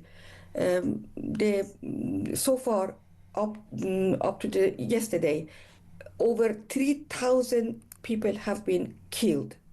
Mrs. Rajavi called that a massive crime against humanity, and called on Europe and our government here to proscribe the long-delayed IRGC, to impose proscription on IRGC that are at present killing our people inside Iran, and to close down their embassy of the regime all over Europe, and remove the officials and unofficial agents of the regime lobbying for this regime. Despite the brutal crackdown despite shutting down the internet and committing genocide, the protests not only have continued but have grown even stronger. So tell us about those protests. When we hear about them, it's not just students, it's not just people who are the bazaar owners, for example, the middle class shop owners who are taking part in them. There are thousands of people in all 31 provinces of Iran who are taking to the streets against the regime. There's huge risk in that as well, isn't there? Absolutely. It's now reached 192 cities. And as you said it correctly, it involves various sectors of the Iranian society. Look, the Iranian people have nothing else to lose. 47 years of corruption, suppression, execution, poverty. Enough is enough. This time, the Iranians want to end dictatorship in any form. They come to the streets, despite brutal crackdown, they chanting, targeting the Iranian regime supreme leader, down with the Khamenei, down with the dictator. At the same time, they are chanting, down with the oppressor, be it the Shah or the supreme leader. Let me tell you, nothing could change the determination of these rebellious youths who are at the forefront of this protest. No matter how many more the regime kills, it cannot defeat the protesters. But one thing, and only one thing, can defeat this uprising, which actually is no longer uprising, is a revolution in the making. And let me tell you what that is. That is the conspiracy of the Iranian regime. This time, the regime is not just resorting to violence. There is a wild conspiracy. How? The regime is injecting poison within the protesters in the uprising by using the former dictator's son. They are manufacturing support for him. Let's face it, Reza Pahlavi is nobody. So what do you want to happen if it's not the former Shah's son? Who do you want to be in charge, or do you simply want democratic elections? What do you think, once the regime is toppled, and let's hope it is, what happens next? Okay, you see, you don't hear about the main opposition. There is an underground resistance opposition called Resistance Units, led by Mariam Rajavi. Why have you not heard? Why nobody knows about it? Because the Iranian regime has been running a toxic misinformation campaign against its main opposition. These resistance units are across Iran. There are thousands of them, including women resistance units, who do not let the protest to die down. Can I just ask you as well, Leila, about how the international community can help? I know you haven't been organising rallies in London, but you have been attending them. I know Nigel Farage as well was down at one of them a little bit earlier today. I think that's been on social media. There are so many people and so many activists who have been supporting, as they would see it, the Palestinian people, talking about human rights, talking about repression, talking about oppression, who have very, very little to say about what's happened to the Iranian people. I just wonder what your thoughts are on that, and particularly how you feel the British people are helping. Well, if the Britain wants to help, and also the rest of the international community wants to help, listen what Mariam Rajavi, the leader of the main opposition, is saying. She said this morning, she said, if the Europeans, and including our government here, must impose the long-delayed proscription of IRGC, if Europe wants to help, they must close down Iranian embassies. If they want to help, remove Iranian officials and unofficials, agents who are lobbying for the regime. These are practical supports. As Mrs. Rajavi said, the regime change is the sole responsibility of Iranian people. We do not need foreign war. Military intervention is not needed. The real solution lies within Iran. So should Donald Trump then pipe down and not talk about intervening in Iran? Is that something you don't support? Well, we welcome President Trump's positive stance, firm stance towards Iranian regime, and we wish the rest of Europe take such positive stance, because for decades, policy of appeasement of the West only emboldened the regime. But if he says he's going to intervene, if he says that we'll shoot back, is that helpful? But what would help Iranian people is to recognize their rights to self-defense. You see, these protesters, these rebellious youths are fighting IRGC with bare hand. Their rights to be able to defend themselves must be recognized internationally. That is the best way to support Iranian people. You would empower the protesters by standing behind them. Okay. There is no need for military intervention. The way forward is to empower the youth, the rebellious youth, the resistance that already exists. There is an alternative. There is a resistance network. All you need to do is stand behind it. Leila, thank you. That's Leila Jazayeri. Thank you for joining us today. She is Director of the Association of Anglo-Iranian Women in the UK. We're going to speak to a Labour MP next who says he's a friend of Keir Starmer, yet he sent him a message to say that Keir Starmer should be ashamed of himself on jury trials. You're going to want to hear this. Carl Turner coming up in the next few minutes. Stay with us.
Across the UK, on DAB+, on YouTube, on your mobile, and on your side.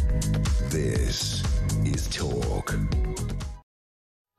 Thank you so much for all your messages, calls, texts and tweets. They will be, of course, included in the programme between now and 7 o'clock. We'll get as many of them on air as possible. But I want to speak to an MP now, Carl Turner. He's a Labour MP for Kingston upon Hull East. And he is a friend of Keir Starmer. But, Carl, I think it's fair to say you're annoyed with your friend on jury trials. You sent him a message saying he should be ashamed of himself. Why do you believe that is the case? Well, Keir Starmer's not going to be surprised to know that I'm absolutely seething mad about this issue. The reality is these proposals of David Lammy just won't work. That's just the truth of the matter. They're far beyond what Leveson is suggesting in his first report. Thank goodness we've got the second report, which is due imminently. I've had an opportunity today to speak for almost an hour with David Omerod, King's Counsel, who is on the Leveson panel on this. And I think there's some proposals in there which are perfectly sensible. But the reason I'm so cross with the Prime Minister is because these plans have not been thought through before David Lammy rushed headlong into making announcements at the dispatch box which are just unworkable, unjust, and I think terribly unpopular. So what's gone wrong here, Carl? What's gone wrong here? Why has he been? Has this a civil service? Is this David Lammy not being on top of his brief? Is this Keir Starmer not knowing what's going on in his government? Just tell us what you think is happening. I think Keir Starmer does know what's been going on in his government, but to be fair to the Prime Minister, he's dealing with an whole lot of issues. He would expect, wouldn't he, his Secretary of State and his ministers to be doing things based on knowledge and based on reasoned and sensible decisions. Keir Starmer can't micromanage every policy area, but I'm cross with Keir because I gave him fair warning that these plans wouldn't work, and I did say to the Prime Minister, let's sit down and talk about these things before I have to do what inevitably I'm going to have to do and criticise the Labour government.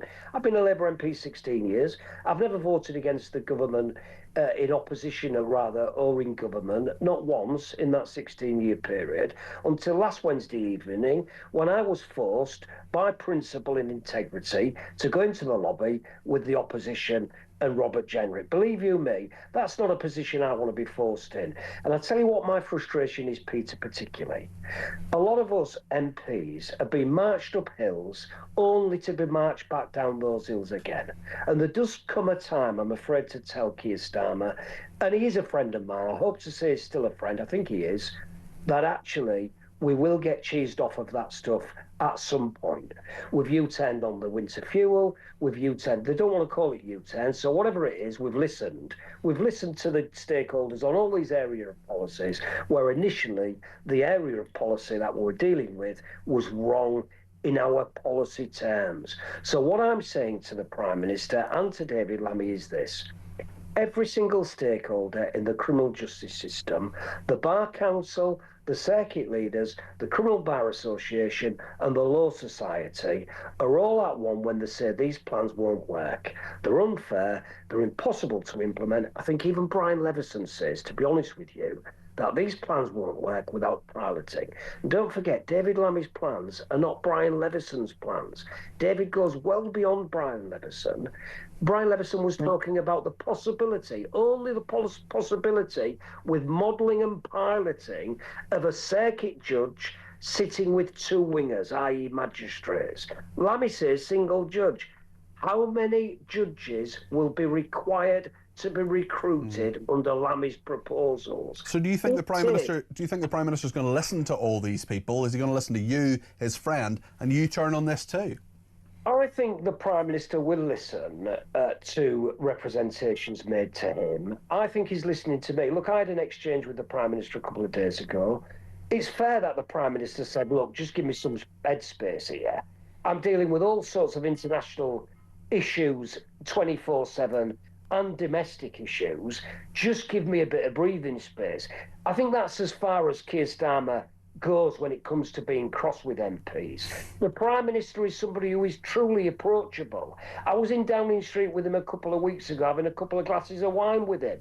I was there to tell him that I'm supportive of the Prime Minister, and any suggestion, by the way, of some sort of leadership contest is absolutely for the birds. It's crackers. Are you going to cause a by-election on this?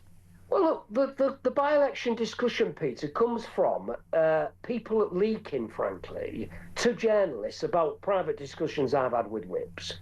And what I said to the Chief Whip when he rang me on Wednesday evening is, I'm disappointed as much as you are, Chief Whip, that I've had to vote with the opposition on this area. I didn't want to have to do that, but I've been forced to do that. Now, what the Chief Whip ought to be more concerned about is not whether he suspends Carl Turner or any other MP for that matter, who takes a principled position on a policy which they know won't work.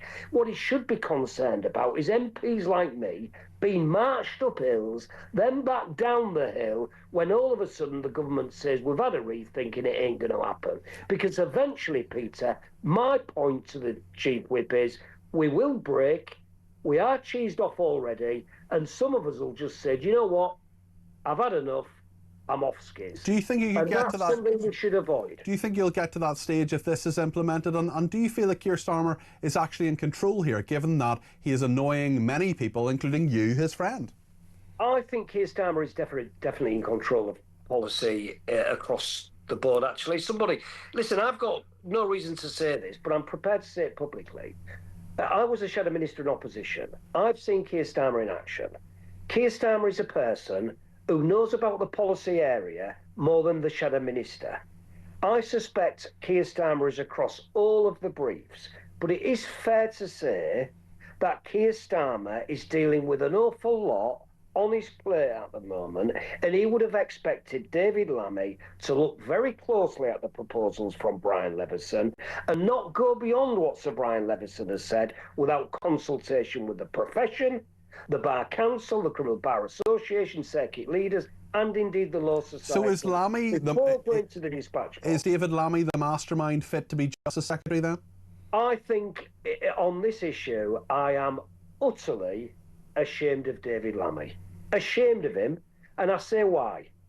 David Lammy is the guy who was tasked by the former Prime Minister David Cameron to talk about the issues in the criminal justice system concerning BAME individuals, people from ethnic and black minority backgrounds. David Lammy came up with a set of recommendations for the David Cameron government to implement, some of which was considered. I doubt whether very many were implemented, but he effectively said that judges tend to be from a certain type of background. It's just true. For the record, I'm happy to disclose that my wife is a judge, but and you've been a criminal barrister as well. I was a very, Peter, I'm not some sort of eminent lawyer. My practice at the criminal bar was very junior. I was prosecuting and defending the theft of Mars bars. But in the last 16 years, I've been involved in the criminal justice system in terms of access to justice. I'm a bit of a geek when it comes to these issues. I read Crime Line, which is a publication put out to criminal lawyers every day of the week. I keep on top of the stuff. Okay. I'm interested in the criminal law. I'm interested in criminal justice, and I do concede that I'm a bit geeky about this stuff. David Lammy's a great man. He's a very kind and decent man. He's the type of guy who would put his arm around you in the lobby and say, I've heard you've been a bit down lately. Give us a cuddle, are you all right, pal? He's not a bad man. But David Lammy has not looked at this properly. Is he the right man to be Justice Secretary? He might be a nice person, but is he the right person to be Justice Secretary? I think David Lammy is incredibly capable, but I think David Lammy was probably a little bit taken aback when he was removed as Foreign Secretary in the reshuffle and given the justice brief, despite the fact that he'd done it in opposition for so long. Does he not want it? Does he not want it, do you think? I'm not sure about that, but I think he probably likes it. I think he probably likes being cabinet minister, and I think he probably does his best at it. But what I would say to David Lammy is, just stop and listen. We've got the chairman of the Labour Party coming out this weekend saying, listen, these are not U-turns. This is us listening to the people who matter, i.e. the people involved. We're listening to the NFU on the inheritance U-turn. If it's not a U-turn, we've listened carefully to what they've said. 2.5 million is the threshold now, not £1 million. Well, I'm afraid to say to the government, including my Prime Minister and my friend Keir Starmer, you marched us up the hill on these policies only to march us back down again. It's not because we're peculiar that we're kicking off. This was sprung on us. This jury stuff has been sprung on us. Does the government know what it's doing here? Does Keir Starmer know what he's doing? He may be aware of all these policy issues, but if he's marching you up the hill, marching you down, if you're doing U-turn after U-turn, does he actually know what he's about? Do you know, his friend, do you know what he believes? I do know what Keir Starmer believes. I think he's a man, genuinely, I mean this sincerely. I'm not saying it to try and win favour with the Prime Minister. I've had a text conversation with him today. I suspect he's not had a chance to reply, but I think he will, because it's raising a point which I want him to address. But listen, I think he's on top of things.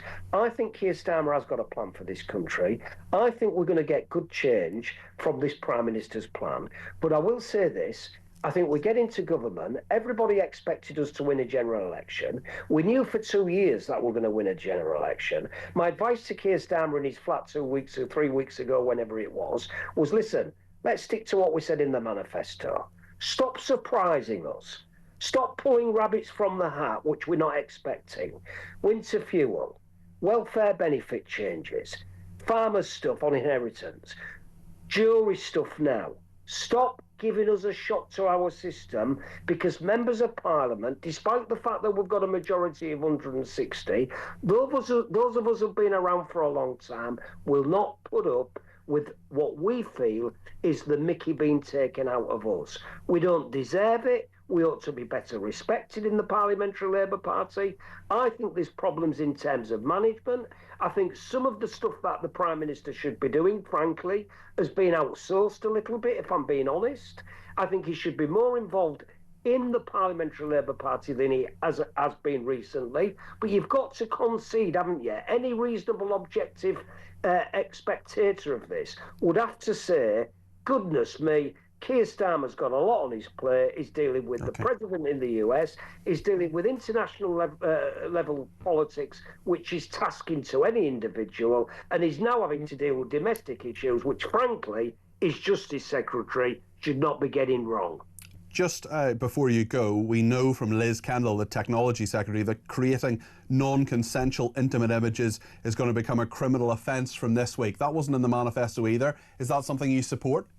It's not in the manifesto. I suspect I've not looked at it in detail, Peter. I've got to be honest with you. I'm a criminal lawyer by trade. But what I would say to that is there are serious issues going on social media which need to be looked at. We have an independent regulator for that.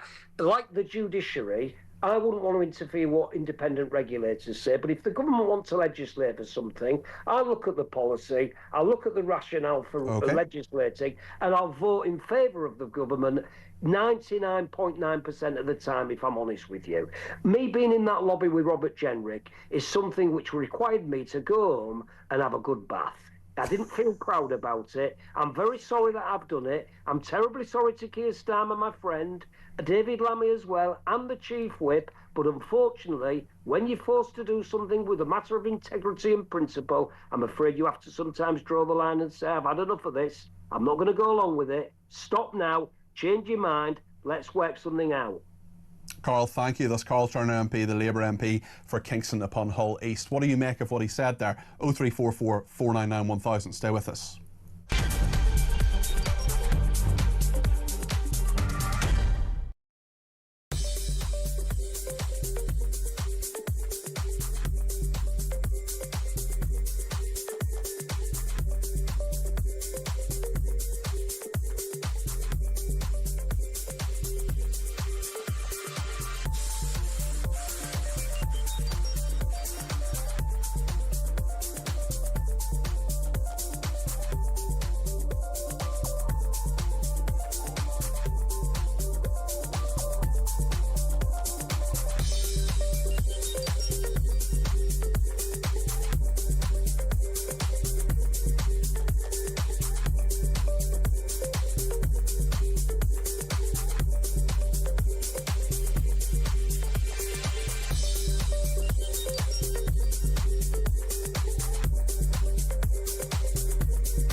Across the UK, on DAB+, on YouTube, on your mobile, and on your side. This is Talk Clayton in Dartford says Starmer doesn't know what's happening in his own government. Perhaps if he spent more time in the country rather than mincing around with Macron trying to look relevant, he would have more of an idea. Paul in Spain says Carl Turner needs to understand that his so-called friend and the front benchers are incompetent. All of them, says Paul. I do think that was a pretty extraordinary interview. Carl Turner was definitely very, very much slamming the government. We will talk more about that in just a minute, but I want to talk about the sport now. Sports news from The Sun. I really, really, really want to talk about Macclesfield, and we will with John Custis, who's the head of sport at The Sun. But some big breaking news in the world of football in the last hour. The head coach of Real Madrid, Xabi Alonso, has left his role. He has. A little bit of a shock, maybe. They lost the Super Cup to Barcelona. Of course, if you lose to Barcelona, it's never a good thing when you're a Real Madrid manager. But we, in this country, for instance, we don't take the Super Cup particularly seriously. In Spain, it's a bit of a different matter. Okay. So it's the winners of the league versus the winners of the Spanish Cup, and they played it exhibition in Saudi Arabia and lost. He's only 4 points off Barcelona in La Liga, but they've had enough of him. Why is it particularly important in this country that Xabi Alonso has been sacked by Real Madrid? Well, he is a former Liverpool player and a former Liverpool hero.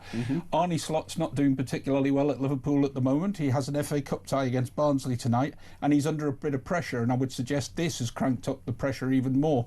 As a side issue, Alvaro Arbeloa, who was Xabi Alonso's teammate at Liverpool, is now the new manager of Real Madrid. Right. It's a small world. But look, Alonso hanging around with his feet up watching football is not a comfortable thing for Arne Slot, and he's a man who won La Liga who won Bundesliga in Germany in 2024, which was an unbelievable achievement. He's got a good kudos about him, and a lot of Liverpool fans would not be disappointed to see him in the hot seat. It'll be very interesting to see what happens there. From Liverpool to Manchester, more problems for Manchester United. They were dumped out of the FA Cup by Brighton. Are they any closer to finding a new manager? Yeah, I would say so. Certainly, probably on a temporary basis, interim till the end of the season. Looks like it will be Michael Carrick, who's seeing off the challenge of Ole Gunnar Solskjaer, who of course was a former manager. Carrick himself managed Manchester United for 3 games, did pretty well actually, very popular within the club. Whether being very popular is a good thing, maybe it's a nice antidote to Ruben Amorim, who wasn't particularly popular by the end. Darren Fletcher hasn't had a great time in temporary charge. So Carrick, I don't think will be announced today, might be announced tomorrow. They need a little bit of stability around the place, and now that they're out of the FA Cup, knocked out by Brighton, and one of their former players, Danny Welbeck, who was at United and has proved in his later years what a great striker he was, a man who did for them. There was a certain irony in that a player they nurtured finished them off. So yeah, nothing much to play for Manchester United, and playing the least games this season that they've ever played in a season since 1915. Why is that? Well, because they've been knocked out in the first round. Knocked out of so many things. Knocked out in the first round of the League Cup, knocked out in the first round of the FA Cup, no Europe at all, and we only have a 38-game league now, as opposed to in the past it would have been bigger. But of course, you didn't play in Europe back in 1915. However, it is only 40 games for Man United this season, when you think like teams like Manchester City could play over 60. Sure. It's not good for revenue either. Well, yeah, of course, it's a big, big difference. One place that will be very happy with the revenue they'll be getting from the 3rd round, and indeed the 4th round now of the FA Cup, is Macclesfield knocking out Crystal Palace. Now, I'm not sure I actually did predict Macclesfield would win, but I was certainly in their corner, and I thought, let's see, stranger things have happened. My man, Mr. Anstead, said to me, he said, I'm sure he predicted Macclesfield would win on Friday night. He gave you the credit for it. We'll go back and I'll take the credit. We knock you for knowing nothing about football, but you were leaning that way. I'm a Nostradamus when it comes to these things. So Macclesfield knocking out the holders of the FA Cup, Crystal Palace. That is pretty sensational. It was pretty sensational, and statistically the biggest FA Cup shock of all time. I say statistically because there have been other big shocks which have felt maybe more emotional. I don't know, I hesitate to say that, but there were 117 places between Crystal Palace and Macclesfield, which is some distance. They're in the equivalent of the 6th division of English football, and they deserved the win. It wasn't like a smash and grab raid, it was a proper victory, Crystal Palace didn't really lay a glove on them. They got a late free kick, but it wasn't enough. And they had a fair few first teamers in that. Yes, they mixed their team up a little bit, so it wasn't the full first team, but they had a few first teamers out there, and they were the holders. And Oliver Glasner afterwards, the manager, you could see in his face how annoyed he was about it. Of course, this was Crystal Palace's first ever trophy last season. You don't want to give it up easily, and they've lost to Macclesfield. Who do Macclesfield play next?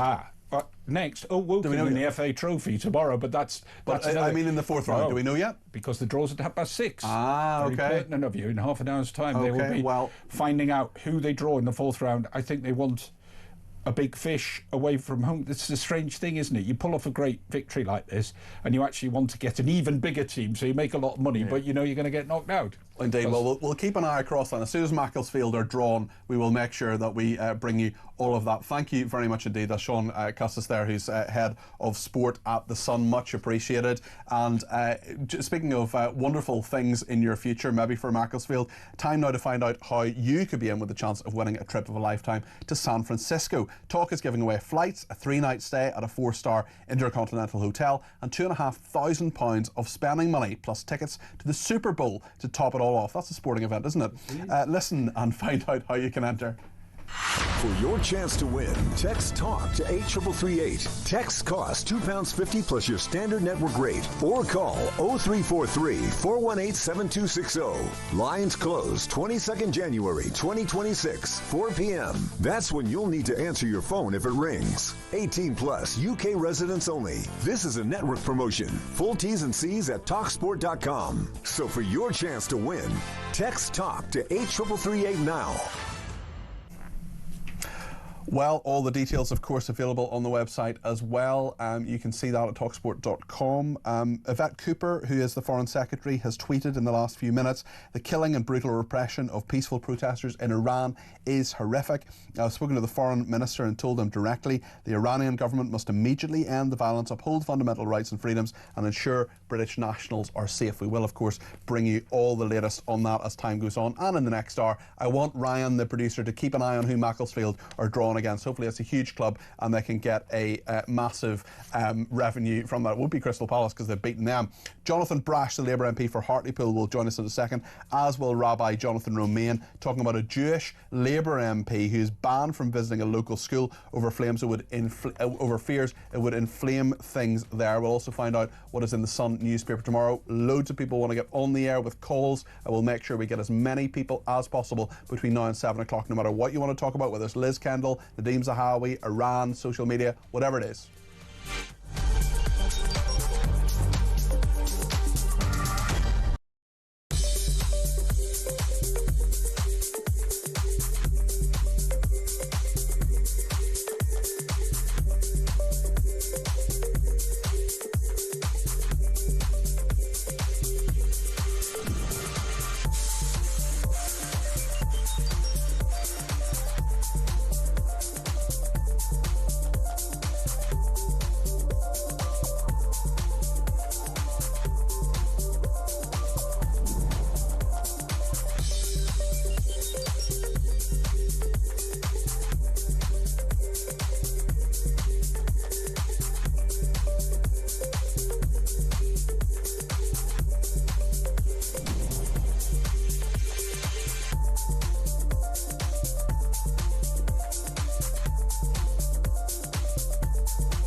across the UK.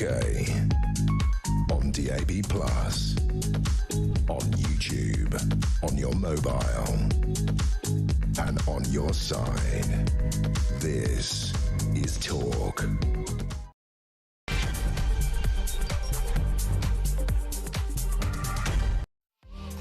This is Talk Drive. It's just gone 6 o'clock. Thank you so much for your company. I'm Peter Cardwell. Liz Kendall, the Technology Secretary, says she wants to curb violence against women and girls by taking action against Twitter. She says she could ban it, and there is a law that she's bringing in this week to say that creating images taking people's clothes off, essentially through AI, will be banned from this week. She's acting quickly on that. Many people say she should act more quickly on lots of other issues, including the rape gangs inquiry. We'll speak to a Labour MP about that in just a second. Also, pressure growing on Number 10 as Andy Burnham has backed a Conservative call for under-16s to be banned from social media entirely. That's what's happened in Australia. What do you think about that? Also, Damien Egan, another Labour MP, is banned from visiting his local school over fears it would inflame teachers because of his links to a Friend of Israel group. Lots to discuss on that. Also, Nadeem Zahawi has joined Reform UK. Lots of people want to talk about that, and Iran, and lots of other issues as well. Whatever it is, no matter what's on the tip of your tongue, let me know your thoughts. 0344 499 1000 is the number to call, and we've got loads of time for calls between now and 7 o'clock. You can text me 87222 with the word talk in your text. You can tweet me at talkTV. Follow me at Peter Cardwell. You can send me a WhatsApp voice note on 0344 499 1000 or a WhatsApp text message on the same number, and you can ring me on the same number, 0344 499 1000. Loads to discuss between now and 7. Stay with us here on Talk Drive. And I should say I'm doing Drive all week, Monday to Friday, between 4 and 7, I will be here. Let's take a look at what Liz Kendall, the Technology Secretary, has been setting out in the House of Commons a little bit earlier on this afternoon. Lives can and have been devastated by this content, which is designed to harass, torment and violate people's dignity. They are not harmless images. They're weapons of abuse, disproportionately aimed at women and girls.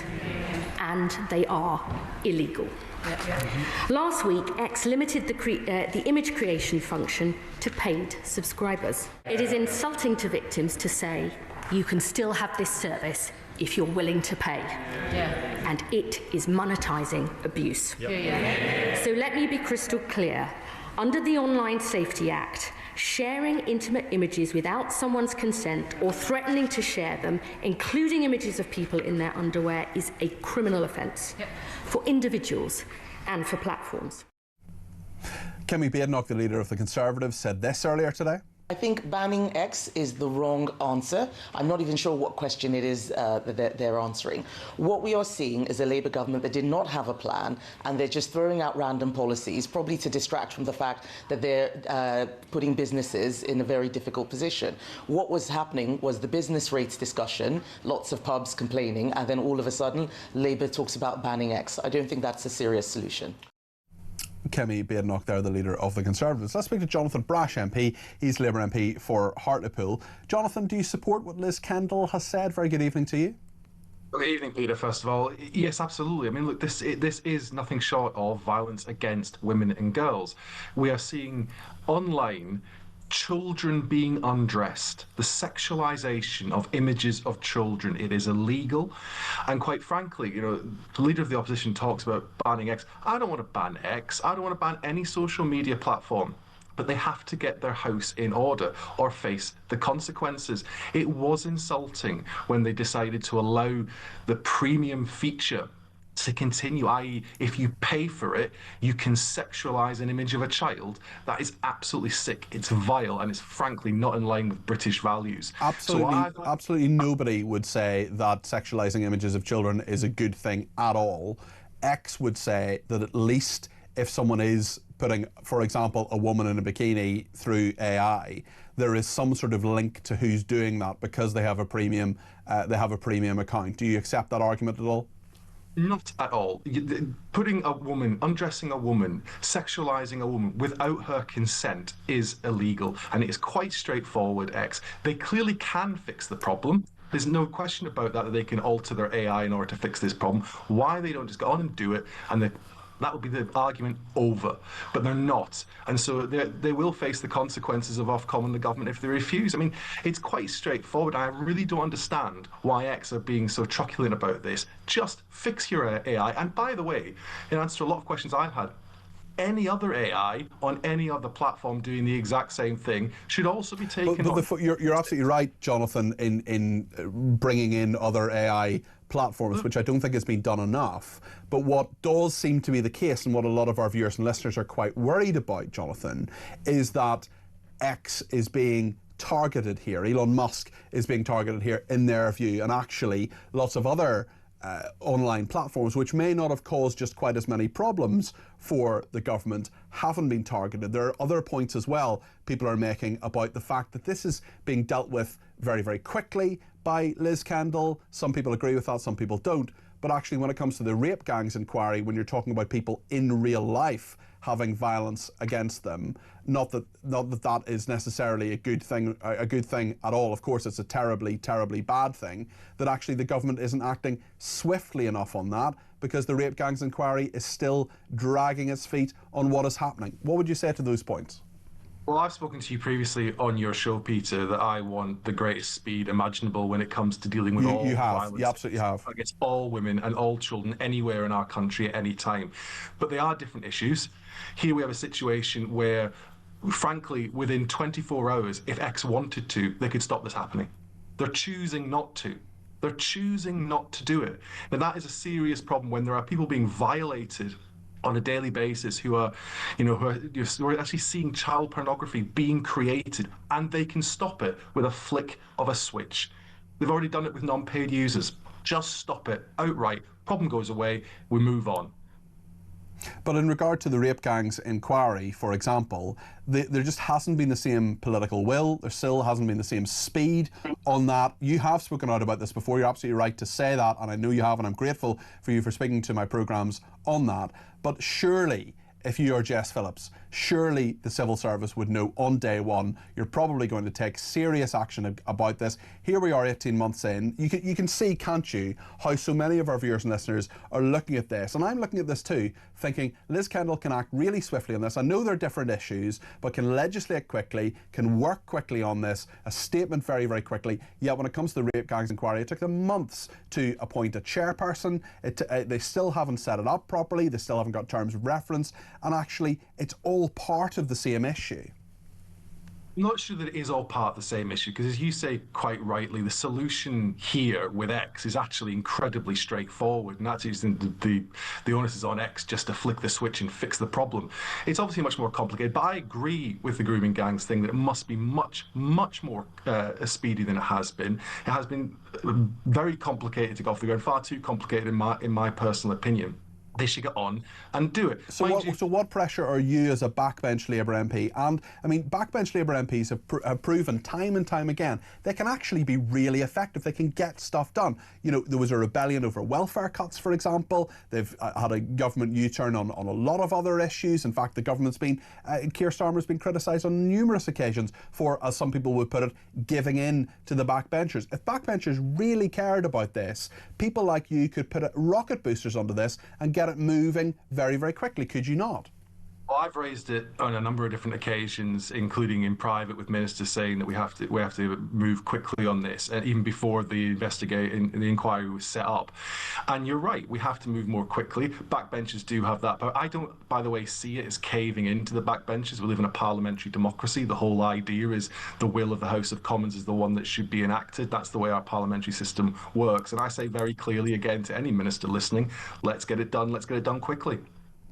Carl Turner, your parliamentary colleague, was on with me a little bit earlier on. He says that David Lammy, I don't want to put words in his mouth, but certainly he was damning him with faint praise, saying he's a nice person who'll give you a hug if you want one. I don't think he's massively keen on him as Justice Secretary. I wonder whether you see David Lammy as someone within the realms of all of this, within the realms of jury trials, within the realms of how criminal justice is working, as the right person to be Justice Secretary. I'm not going to pass a judgment on his ability to do the individual job. I do agree with Carl on jury trials. I'm thoroughly unconvinced by the argument being put forward by the government or the Justice Secretary that getting rid of jury trials will actually get rid of the backlog. I think many of the backlog issues that we see are further upstream than the actual jury trial itself. And I've got to say, suggesting that the change would be permanent, irrespective of the backlog, does rather undermine your argument somewhat that it's anything to do with the backlog. So, look, it's a fundamental British right for trial by jury, and Carl's language has at times been intemperate, I think, but on the principle, I actually agree with him. I think that we should be protecting jury trials. Are you one of the 41 who signed his letter? I am. Okay. Just back to the main issue, actually. Andy Burnham, the Mayor of Greater Manchester, has backed a Conservative call for under-16s to have a total ban on social media. I know you're a father. What do you think of that? I think it's interesting calling it the Conservative call. I mean, children's charities have been arguing this for some time, and indeed I've been very keen to argue for it. Look, I support banning social media for under 16. I've got an 11-year-old daughter and a 9-year-old son. We've already talked about what's happening on X and other platforms and the toxicity that exists on our social media. We've got a duty to protect children from that toxicity. I think it'd be quite right and proper. I'd frankly ban smartphones for under 16s as well to boot. But certainly, I agree. Social media for under 16s, it's not a healthy place anymore, social media, and I think we need to protect children from it. Just before you go, Jonathan, are you quaking in your boots now Nadeem Zahawi has joined Reform UK? I think they should have done a much bigger deep dive of Nadeem Zahawi's social media before they made the announcement today. If anything that's happening on social media, I can see he seems to have been incredibly critical of Nigel Farage on a whole different range of issues. Look, I think it's plain for everyone to see that the Conservative Party have been found out after 14 years of disastrous government, but unfortunately their way back into government appears to be jumping ship to reform. I think the public see it. It's pretty tragic, if you ask me. Who's a bigger threat to you as a Labour MP and the Labour government? Is it Reform UK or is it the Conservatives? Undoubtedly, if you look at the polling right now, it's Reform UK. And I think what the public needs to recognise is if Reform UK is just a repository for failed Conservatives who they rightly rejected at the last election, the public really must ask, do they really want to vote for Nadeem Zahawi or any of the other Tories that seem to be populating the Reform Party at the moment? It seems to me that it's a con trick, frankly, to try and get their way into government by the back door. How far would you go to have anyone but Nigel as Prime Minister? Would you have a coalition with the Lib Dems, the Greens, your party? Oh, look, the only thing I care about is winning a Labour majority at the next election and retaining my seat in Hartlepool. Frankly, who ends up winning in other seats around the country and what deals have to be done after that if there's a hung parliament, who knows? Frankly, I think the Greens are, I said the other week, Hartlepool has just done a £12 billion nuclear deal, a nuclear deal the Greens would happily destroy, so we've no friends in them. OK, thank you very much, Jonathan Brashta, the Labour MP for Hartlepool. Lots in that, lots to debate. 0344 499 1000. Andrew in Halifax has rung that number. He wants to talk about Grok. Andrew, you're very welcome to the programme. What would you like to say? Yes, good evening, Peter. Hi there. Well, I think the only intelligence that the Labour Party are insulting is that of the voters. I mean, this is a party, you quite rightly pointed out, has dragged its heels over Pakistani rape gangs. It has yet to fully enact the findings of the Supreme Court on women-only safe spaces, and yet we're supposed to swallow this guff that this action against X or Twitter is all about protecting women and girls. Absolutely not. It's about our subpar political class targeting something that's owned by Elon Musk and, for something that any social media platform could generate. Although, Andrew, we had a Labour MP there a minute ago saying that all social media platforms could be targeted by this, and actually if they don't pull their socks up and change their ways they're doing these things, well, actually they could be targeted too. Does that concern you? Does that mean that it's maybe not all about X? No, because I wouldn't trust a Labour MP if they told me today was Monday, the 12th of January. You're talking about a party that's full of congenital liars, including and up to its leader, who's probably the biggest liar of them all. Andrew, thank you. Okay, sorry, final point. Go ahead. Well, I was going to say, what they're actually asking is like sort of saying, well, you know, a car can be used to take a family out on a picnic, or in the hands of an Islamic terrorist, it can be a weapon of death. So therefore, let's ban all cars.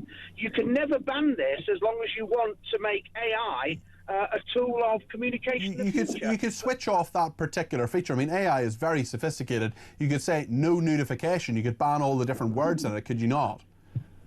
Well, you maybe do it in time, but I suspect this is some sort of knee-jerk reaction because X, and I don't have an X account, I personally wouldn't have one, but they hate free speech. Why would you not have an X account, Andrew? It's just something that's not for me. The only bit of social media I have is Instagram. Okay. But I fully respect those who do use it, you know? Well, follow me on Instagram at Cardwell Peter, Andrew, and you'll get some quality content, let me tell you. Kevin has been in touch with a voice note on Liz Kendall. Let's hear what Kevin has to say. Hi, Peter. Kevin in Sheffield. I've just heard the statement from Liz Kendall. I've got to say, it made me want to throw up. Yes, I understand we've got to protect women and children, certainly from online harm, from any harm.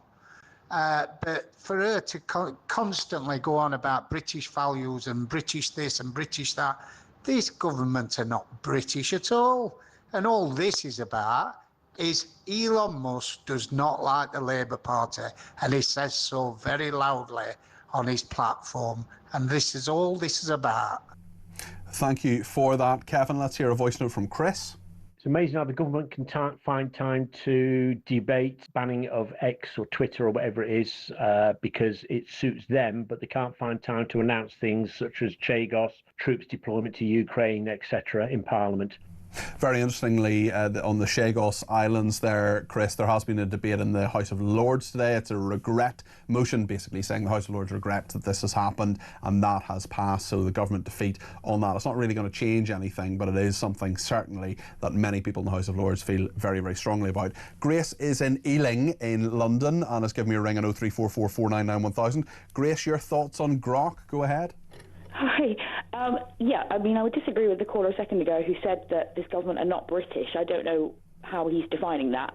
As was being discussed the other week when we talked about the surveys regarding how people defined who is British. Well, definitely. I mean, Liz Kendall is definitely British. She may not have the same approach as other people, but she's definitely British, as is the government. They're the government of this country. They are British.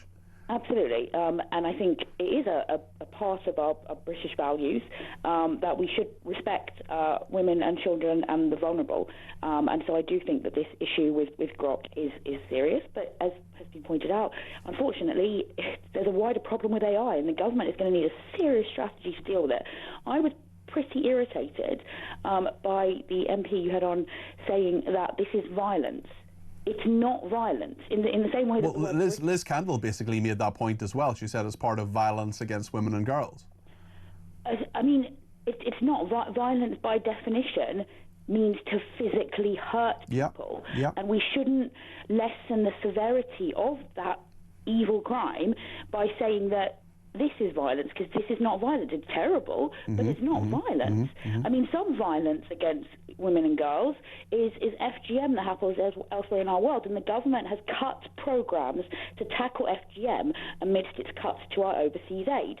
So I don't understand why they're saying that they care about violence against women and girls when they've done that, but I know a lot of other people here will hope that overseas aid is cut further. You're right, obviously, to highlight the issue with grooming gangs. That's actual violence because it's physical. But for this MP to say that this is violence is to disregard the English language. They are going to need serious strategies to deal with AI. You can't, unfortunately, just eradicate human depravity and sin by stopping one particular platform. They're going to need more action to deal with paedophilia broadly, frankly. But they're not really doing that just by stopping Grok. Grace, very, very interesting points there, really pertinent point there on the violence point. Thank you to Grace in Ealing in London there.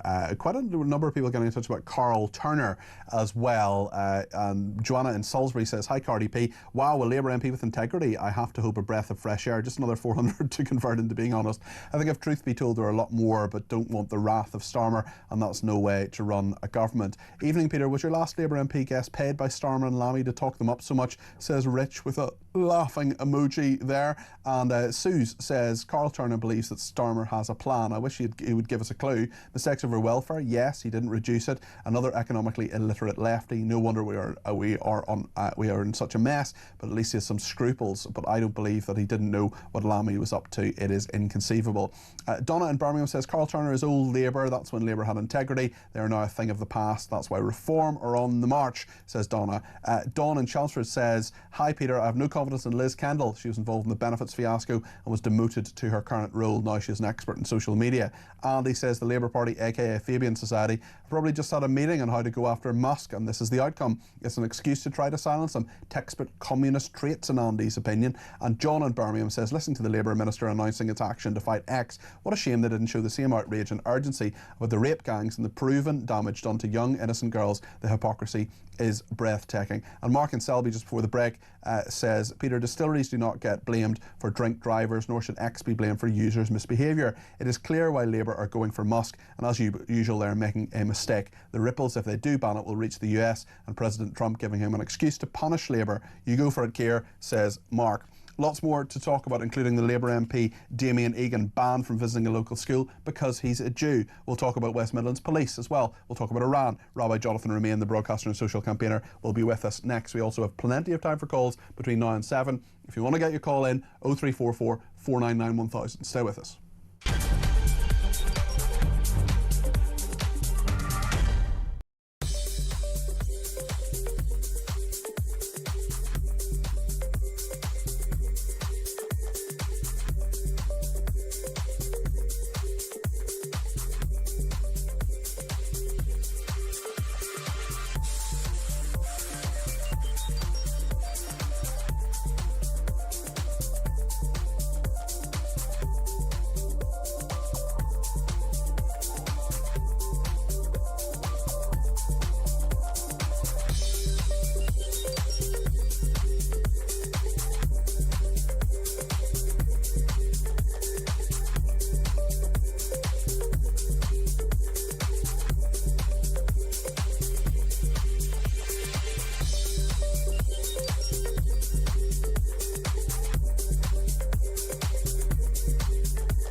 Across the UK, on DAB+,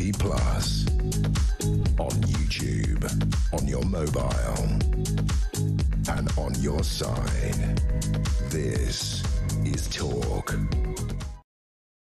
Thanks to everybody who's been in touch. I've just been looking at Twitter. It is the story of the day, the one we're talking about. We will return to all of that. Mart has been in touch and says, let Carl Turner be Prime Minister. He talks a lot of sense, and he is the only Labour MP I agree with, says Neil. Your last guest was unbelievable, says Stephen. Carl Turner, unbelievable. Starmer has a friend.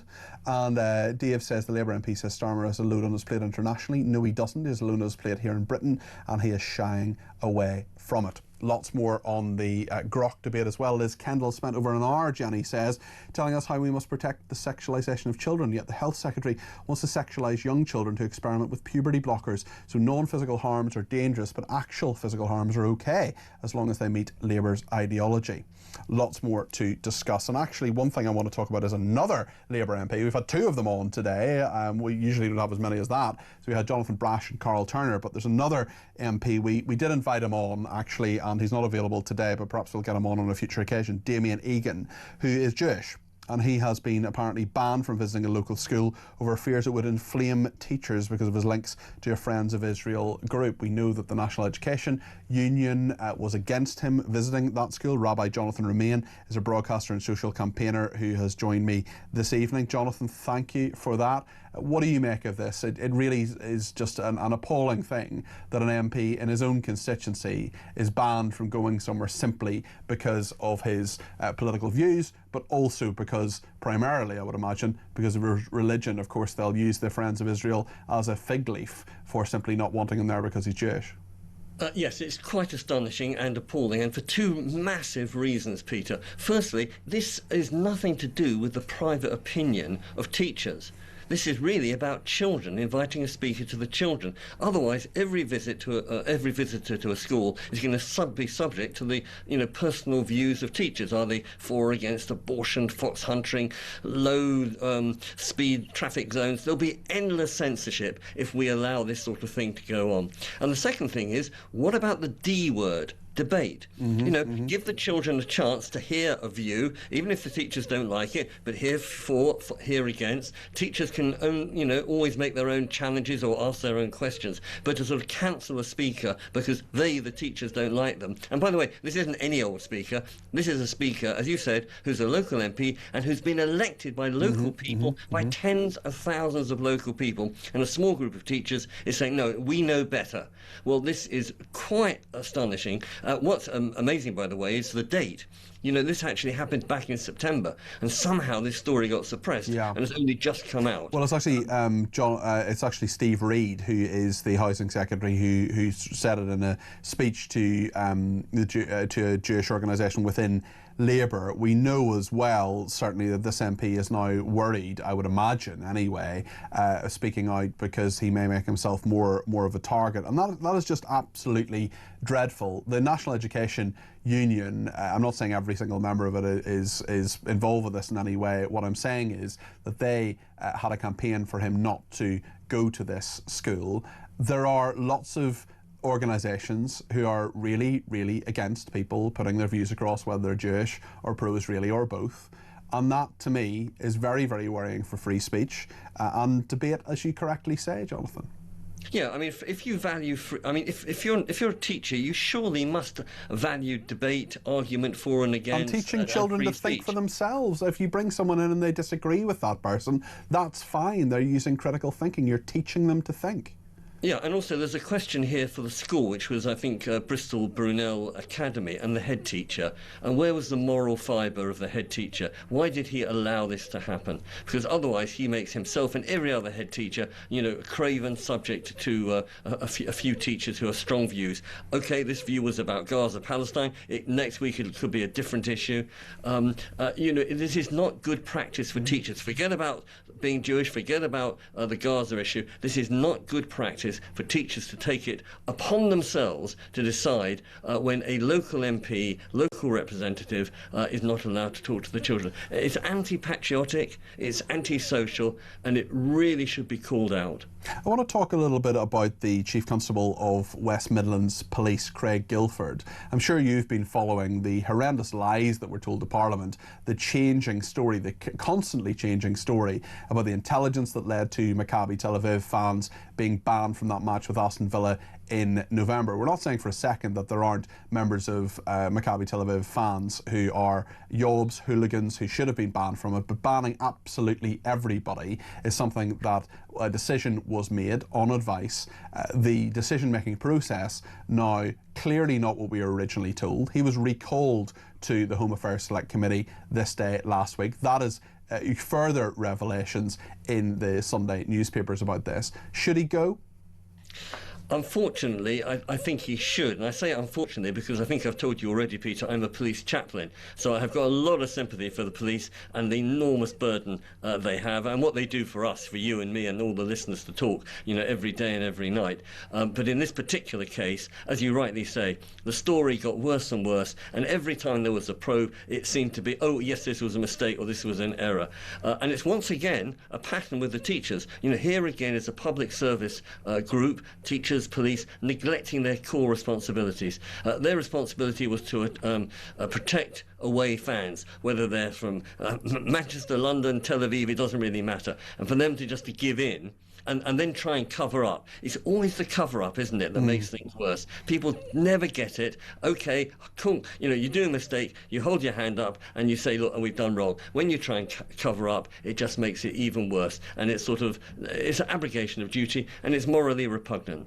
Jonathan, there are quite a number of people on the streets in the UK demonstrating in solidarity with those who are demonstrating in Iran. There are many close links, of course, between those who want the huge, repressive, dreadful regime in Iran to go and those who are pro-Israeli protesters as well. Now, perhaps the time has come for those who favour democracy in the Middle East to support those Iranian protesters, not just people who are pro-Israeli, but all of us who are, well, I am pro-Israeli, but that's not the point. The point is that we need to be in solidarity with them. From your perspective, I just wonder how you see this problem, what you think people in the UK should do.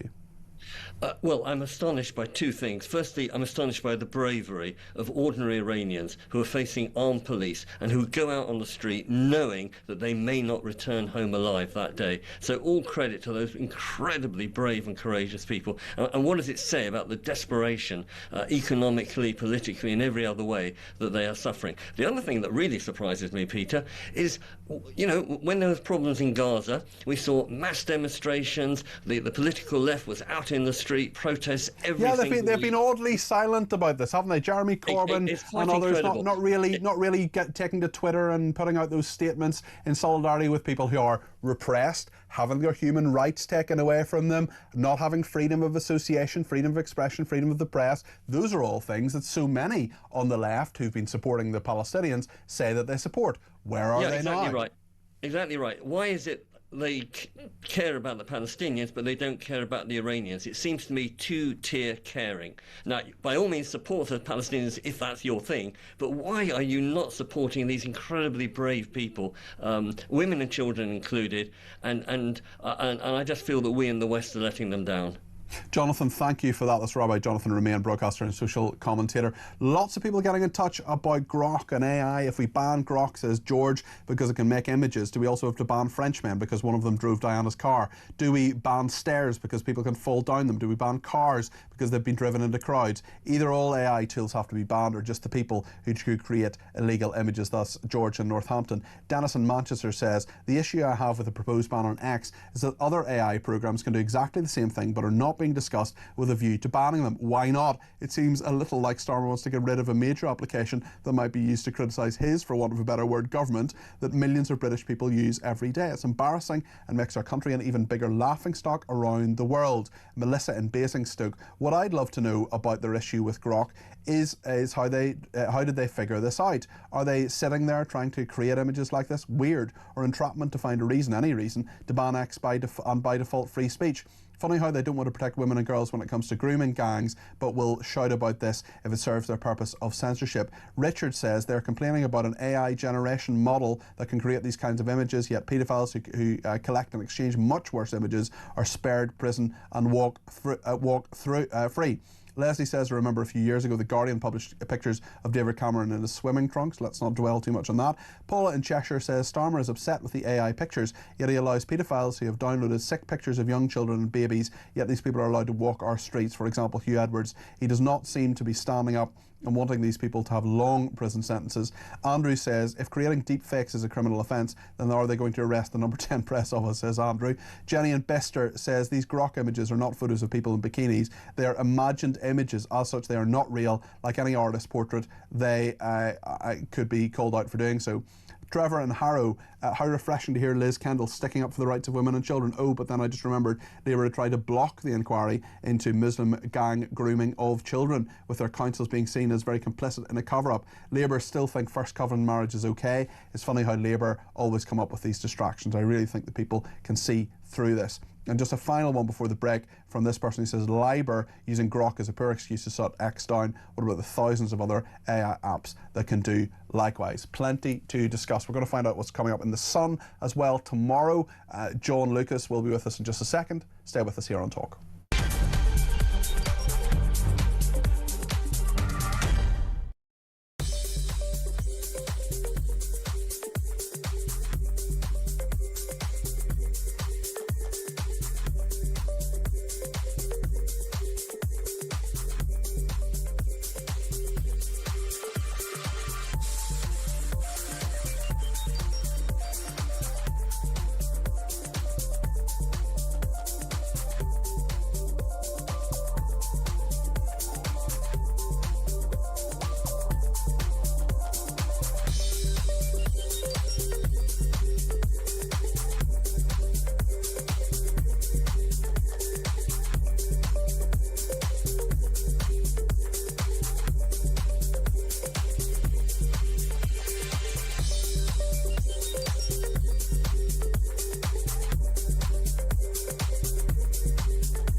Across the UK, on DAB+, on YouTube, on your mobile, and on your side.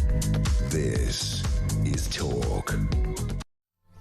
Thanks everybody who has been in touch. We'll get to more of your calls, texts, tweets and voice notes in just a minute. Also want to bring you some breaking news right now, and that is the President of the United States, Donald Trump, is going to meet the Venezuelan opposition leader Maria Corina Machado on Thursday. That's according to the White House. Machado, of course, is the woman who won the Nobel Peace Prize. She has been in exile and essentially spirited out of Venezuela to go to Oslo to pick up that Peace Prize. We'll bring you more on that, and of course that meeting will happen presumably at the White House on Thursday.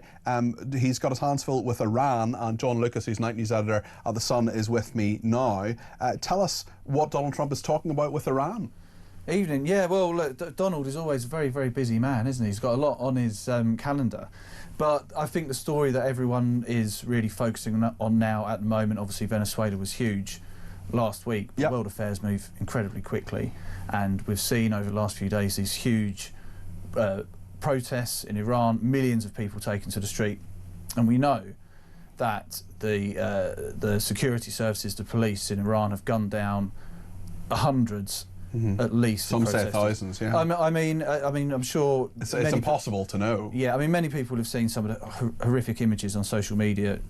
Officially, it's about 540 people, but I mean, it's terrible. There's body bags everywhere, and you know, hopefully one day we'll find out what's really happened there.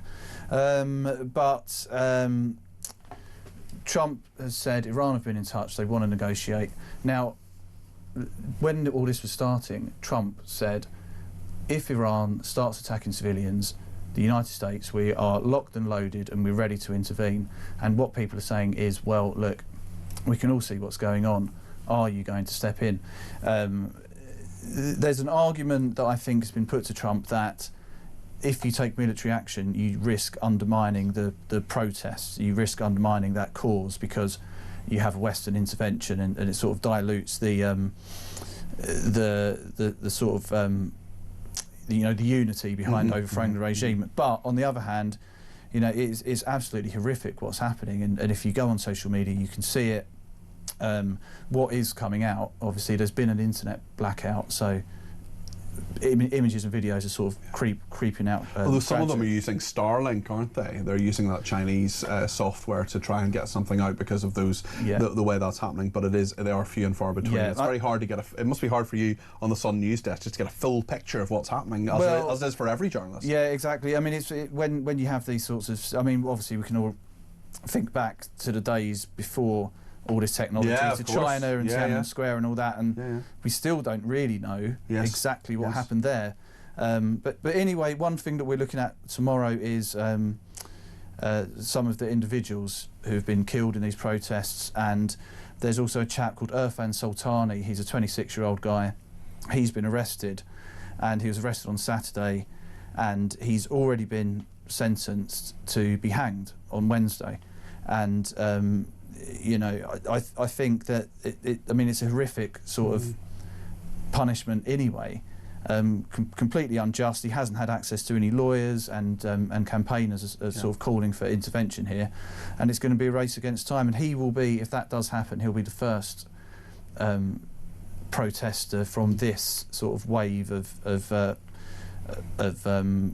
unrest to face that punishment. But hopefully we're going to see some intervention from the West sooner rather than later. We'll see what happens with that, and full coverage, of course, in the Sun, in the paper tomorrow and online. Let's talk about the small boats crisis in this country. Another horrendous story here, John. Yes, absolutely. Well, look, we have been covering the court cases that many small boat migrants have been involved in, and honestly, on some days we could go to one or two of these every single day of the week. Sexual assaults, rapes. It's I don't know what the headline figure is, but I mean it's astounding, very disturbing. And what you hear in the courts is a lot of the reasons are because people are coming here, and the argument is that they're not used to the social norms that we have in Britain and the freedom that women have.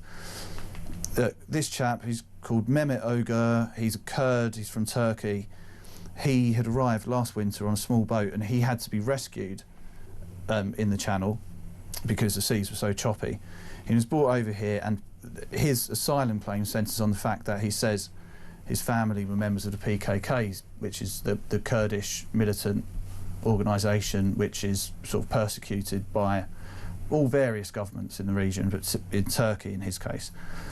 Anyway, he's staying at a Holiday Inn, which in Tamworth, which is in fact was one of the ones at the centre of the Southport riots, where he met he's a 27-year-old guy. He met an 18-year-old girl, and they went out on 4 dates. He wanted to progress to have sex with her. She didn't want to. In the end, he has attacked her and raped her in the grounds of Tamworth Castle. And she's obviously a very incredibly brave woman, and she's given a really harrowing account of what happened in court today. She faced him down in court, and just said how it's completely changed her as a person. He took out every part of light I had in me. She stopped going to college. She's you know, she struggles even to see her friends and family, and you know, she says, look, I've had to explain myself more than this guy has. Now, he's got 7 years in prison. Will he be deported? Will he not be deported? But the wider point of this is that you'll see in the paper tomorrow, I can't talk about it now because there's an embargo, what the government's new policy is going to be, or one of their new policies is going to be, is to try and tackle this issue.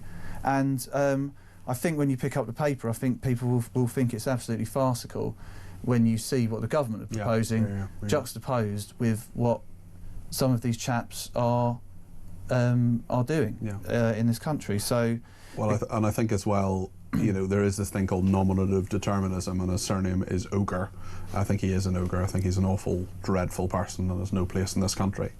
Let's put a smile on our face because non-league Macclesfield have been drawn against the Premier League side Brentford at home, the FA Cup 4th round. I think my money now and my loyalty is going to be to Macclesfield at that. I'm sure there'll be full coverage with Sun Sport and indeed in the paper tomorrow as well. But if you want to perhaps warm yourself up at a football match, you might get a cup of coffee. I know at my local team, Glenavon FC, which my dad is heavily involved with, he's the treasurer of the academy, it costs I think £1 to have a coffee, but 10 times that with a new one that Costa is putting forward. Cost a lot. Well, yeah, well this is £1's very reasonable, £10. So this is from Nostos Coffee in Westminster, and they have one in Battersea as well. And they're very, very popular, and they've gone viral for a flat white, which costs £10. It's crazy. And the reason it costs so much money is they have these fancy beans from made Colombia. of gold. They're made from gold. They're made from, I don't know, hopes and dreams. Yes. But one of the other reasons why it's so expensive is they have a special VIP freeze distilled milk, where they freeze the milk, quickly defrost it, remove the extra ice to make it more creamy, and that would improve the coffee's taste. And when you get it served up, it comes on this lovely little wooden tray, and you get a sample of the special de-iced milk on the side. Okay. And we sent our one of our young, very up and coming, serious, hard-nosed journalists. Yes. Bring them down to size. Thomas Godfrey, in between covering all the big issues of the day. We call him here. Weirdly, he actually offered this up himself. He offered to go down there as long as the company's paying for his coffee. He was of course, yeah. Anyway, he went down. Expenses. Well, exactly. He went down and had the taste test. He said it's actually very, very good if you can afford it. But not every day. He said if you figure it out, if you're a commuter walking past, which there were many, many people doing this, it's going to cost you more than £2,500 a year. Yes. To pick up one of these, and you wouldn't be surprised. Some people actually will pay it. Anyway, to finish off the taste test, there was a Wetherspoons nearby. Right. And Thomas has gone into there as well, and he's had the unlimited refill coffee. Definitely, yeah. And he says it did bring him down to earth, but... Can I just say Nando's have stopped doing the unlimited refills of Diet Coke, and I think that's mainly because of me. I think they probably looked at the balance sheet and said, right, Peter's gone in there, just taking so much Diet Coke off it. By the way, where's my Easter egg? What happened to my Easter egg? Well, I was off for a few days. Actually, that's a very good point. Where's because my one of the reporters highly calorific Easter egg? Well, no, I had someone in charge of obtaining those Easter eggs, and I haven't heard from them. Well, I think we need to follow that up, John. Right, are you with us tomorrow?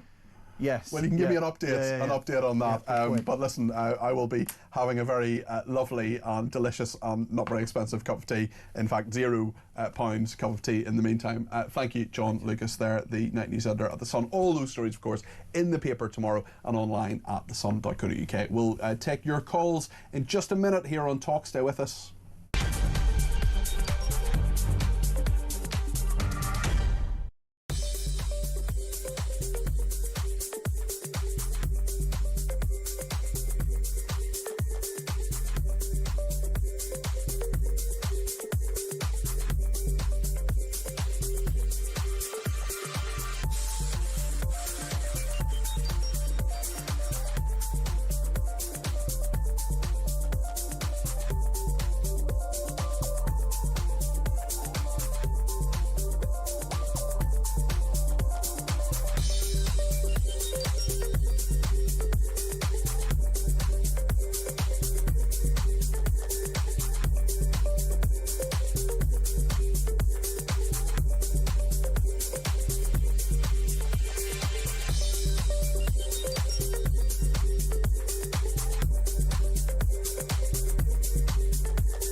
across the UK.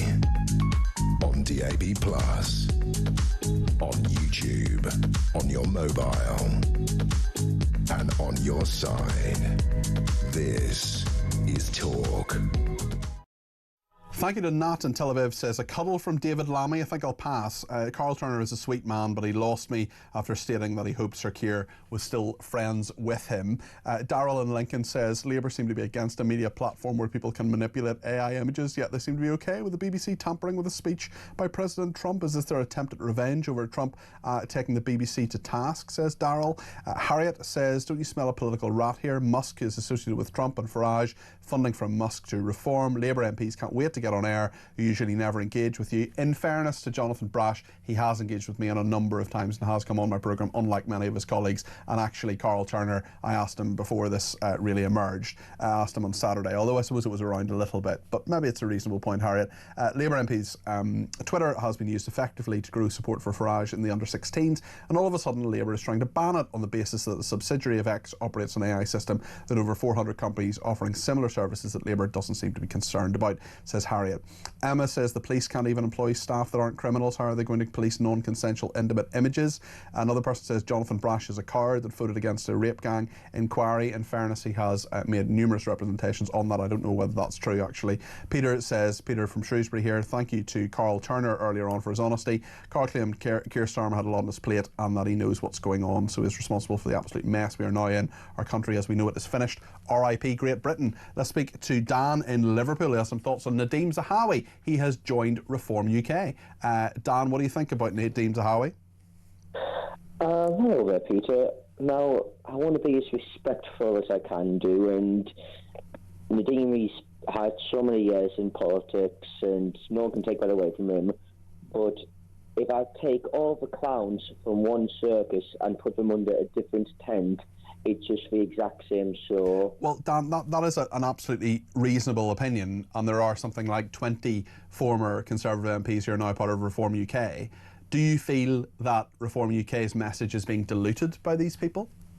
They're losing trust, and honestly, it's leaving people with very little choice. I want to be a very reasonable person. I want Nigel. Do you know, if Keir Starmer was a better Prime Minister, I would wish he would do better. That's the point. We want England to do better, but we're losing faith in our politicians. I mean, they want... What about Nigel Farage? Do you have faith in Nigel Farage if he keeps taking on these former politicians like Nadeem Zahawi, for example? It's really hard to. Honestly, it's becoming a tighter rope every day with the decisions, and my worry is, what other option are we going to have at the end? And if he takes any more people, he's leaving people very little option.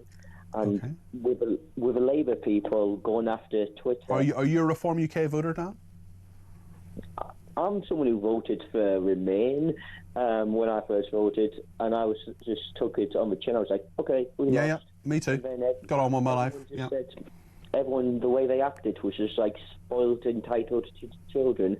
And as I said, look, people have voted. They're happy with what they wanted. We've got to go for it and bring the country together.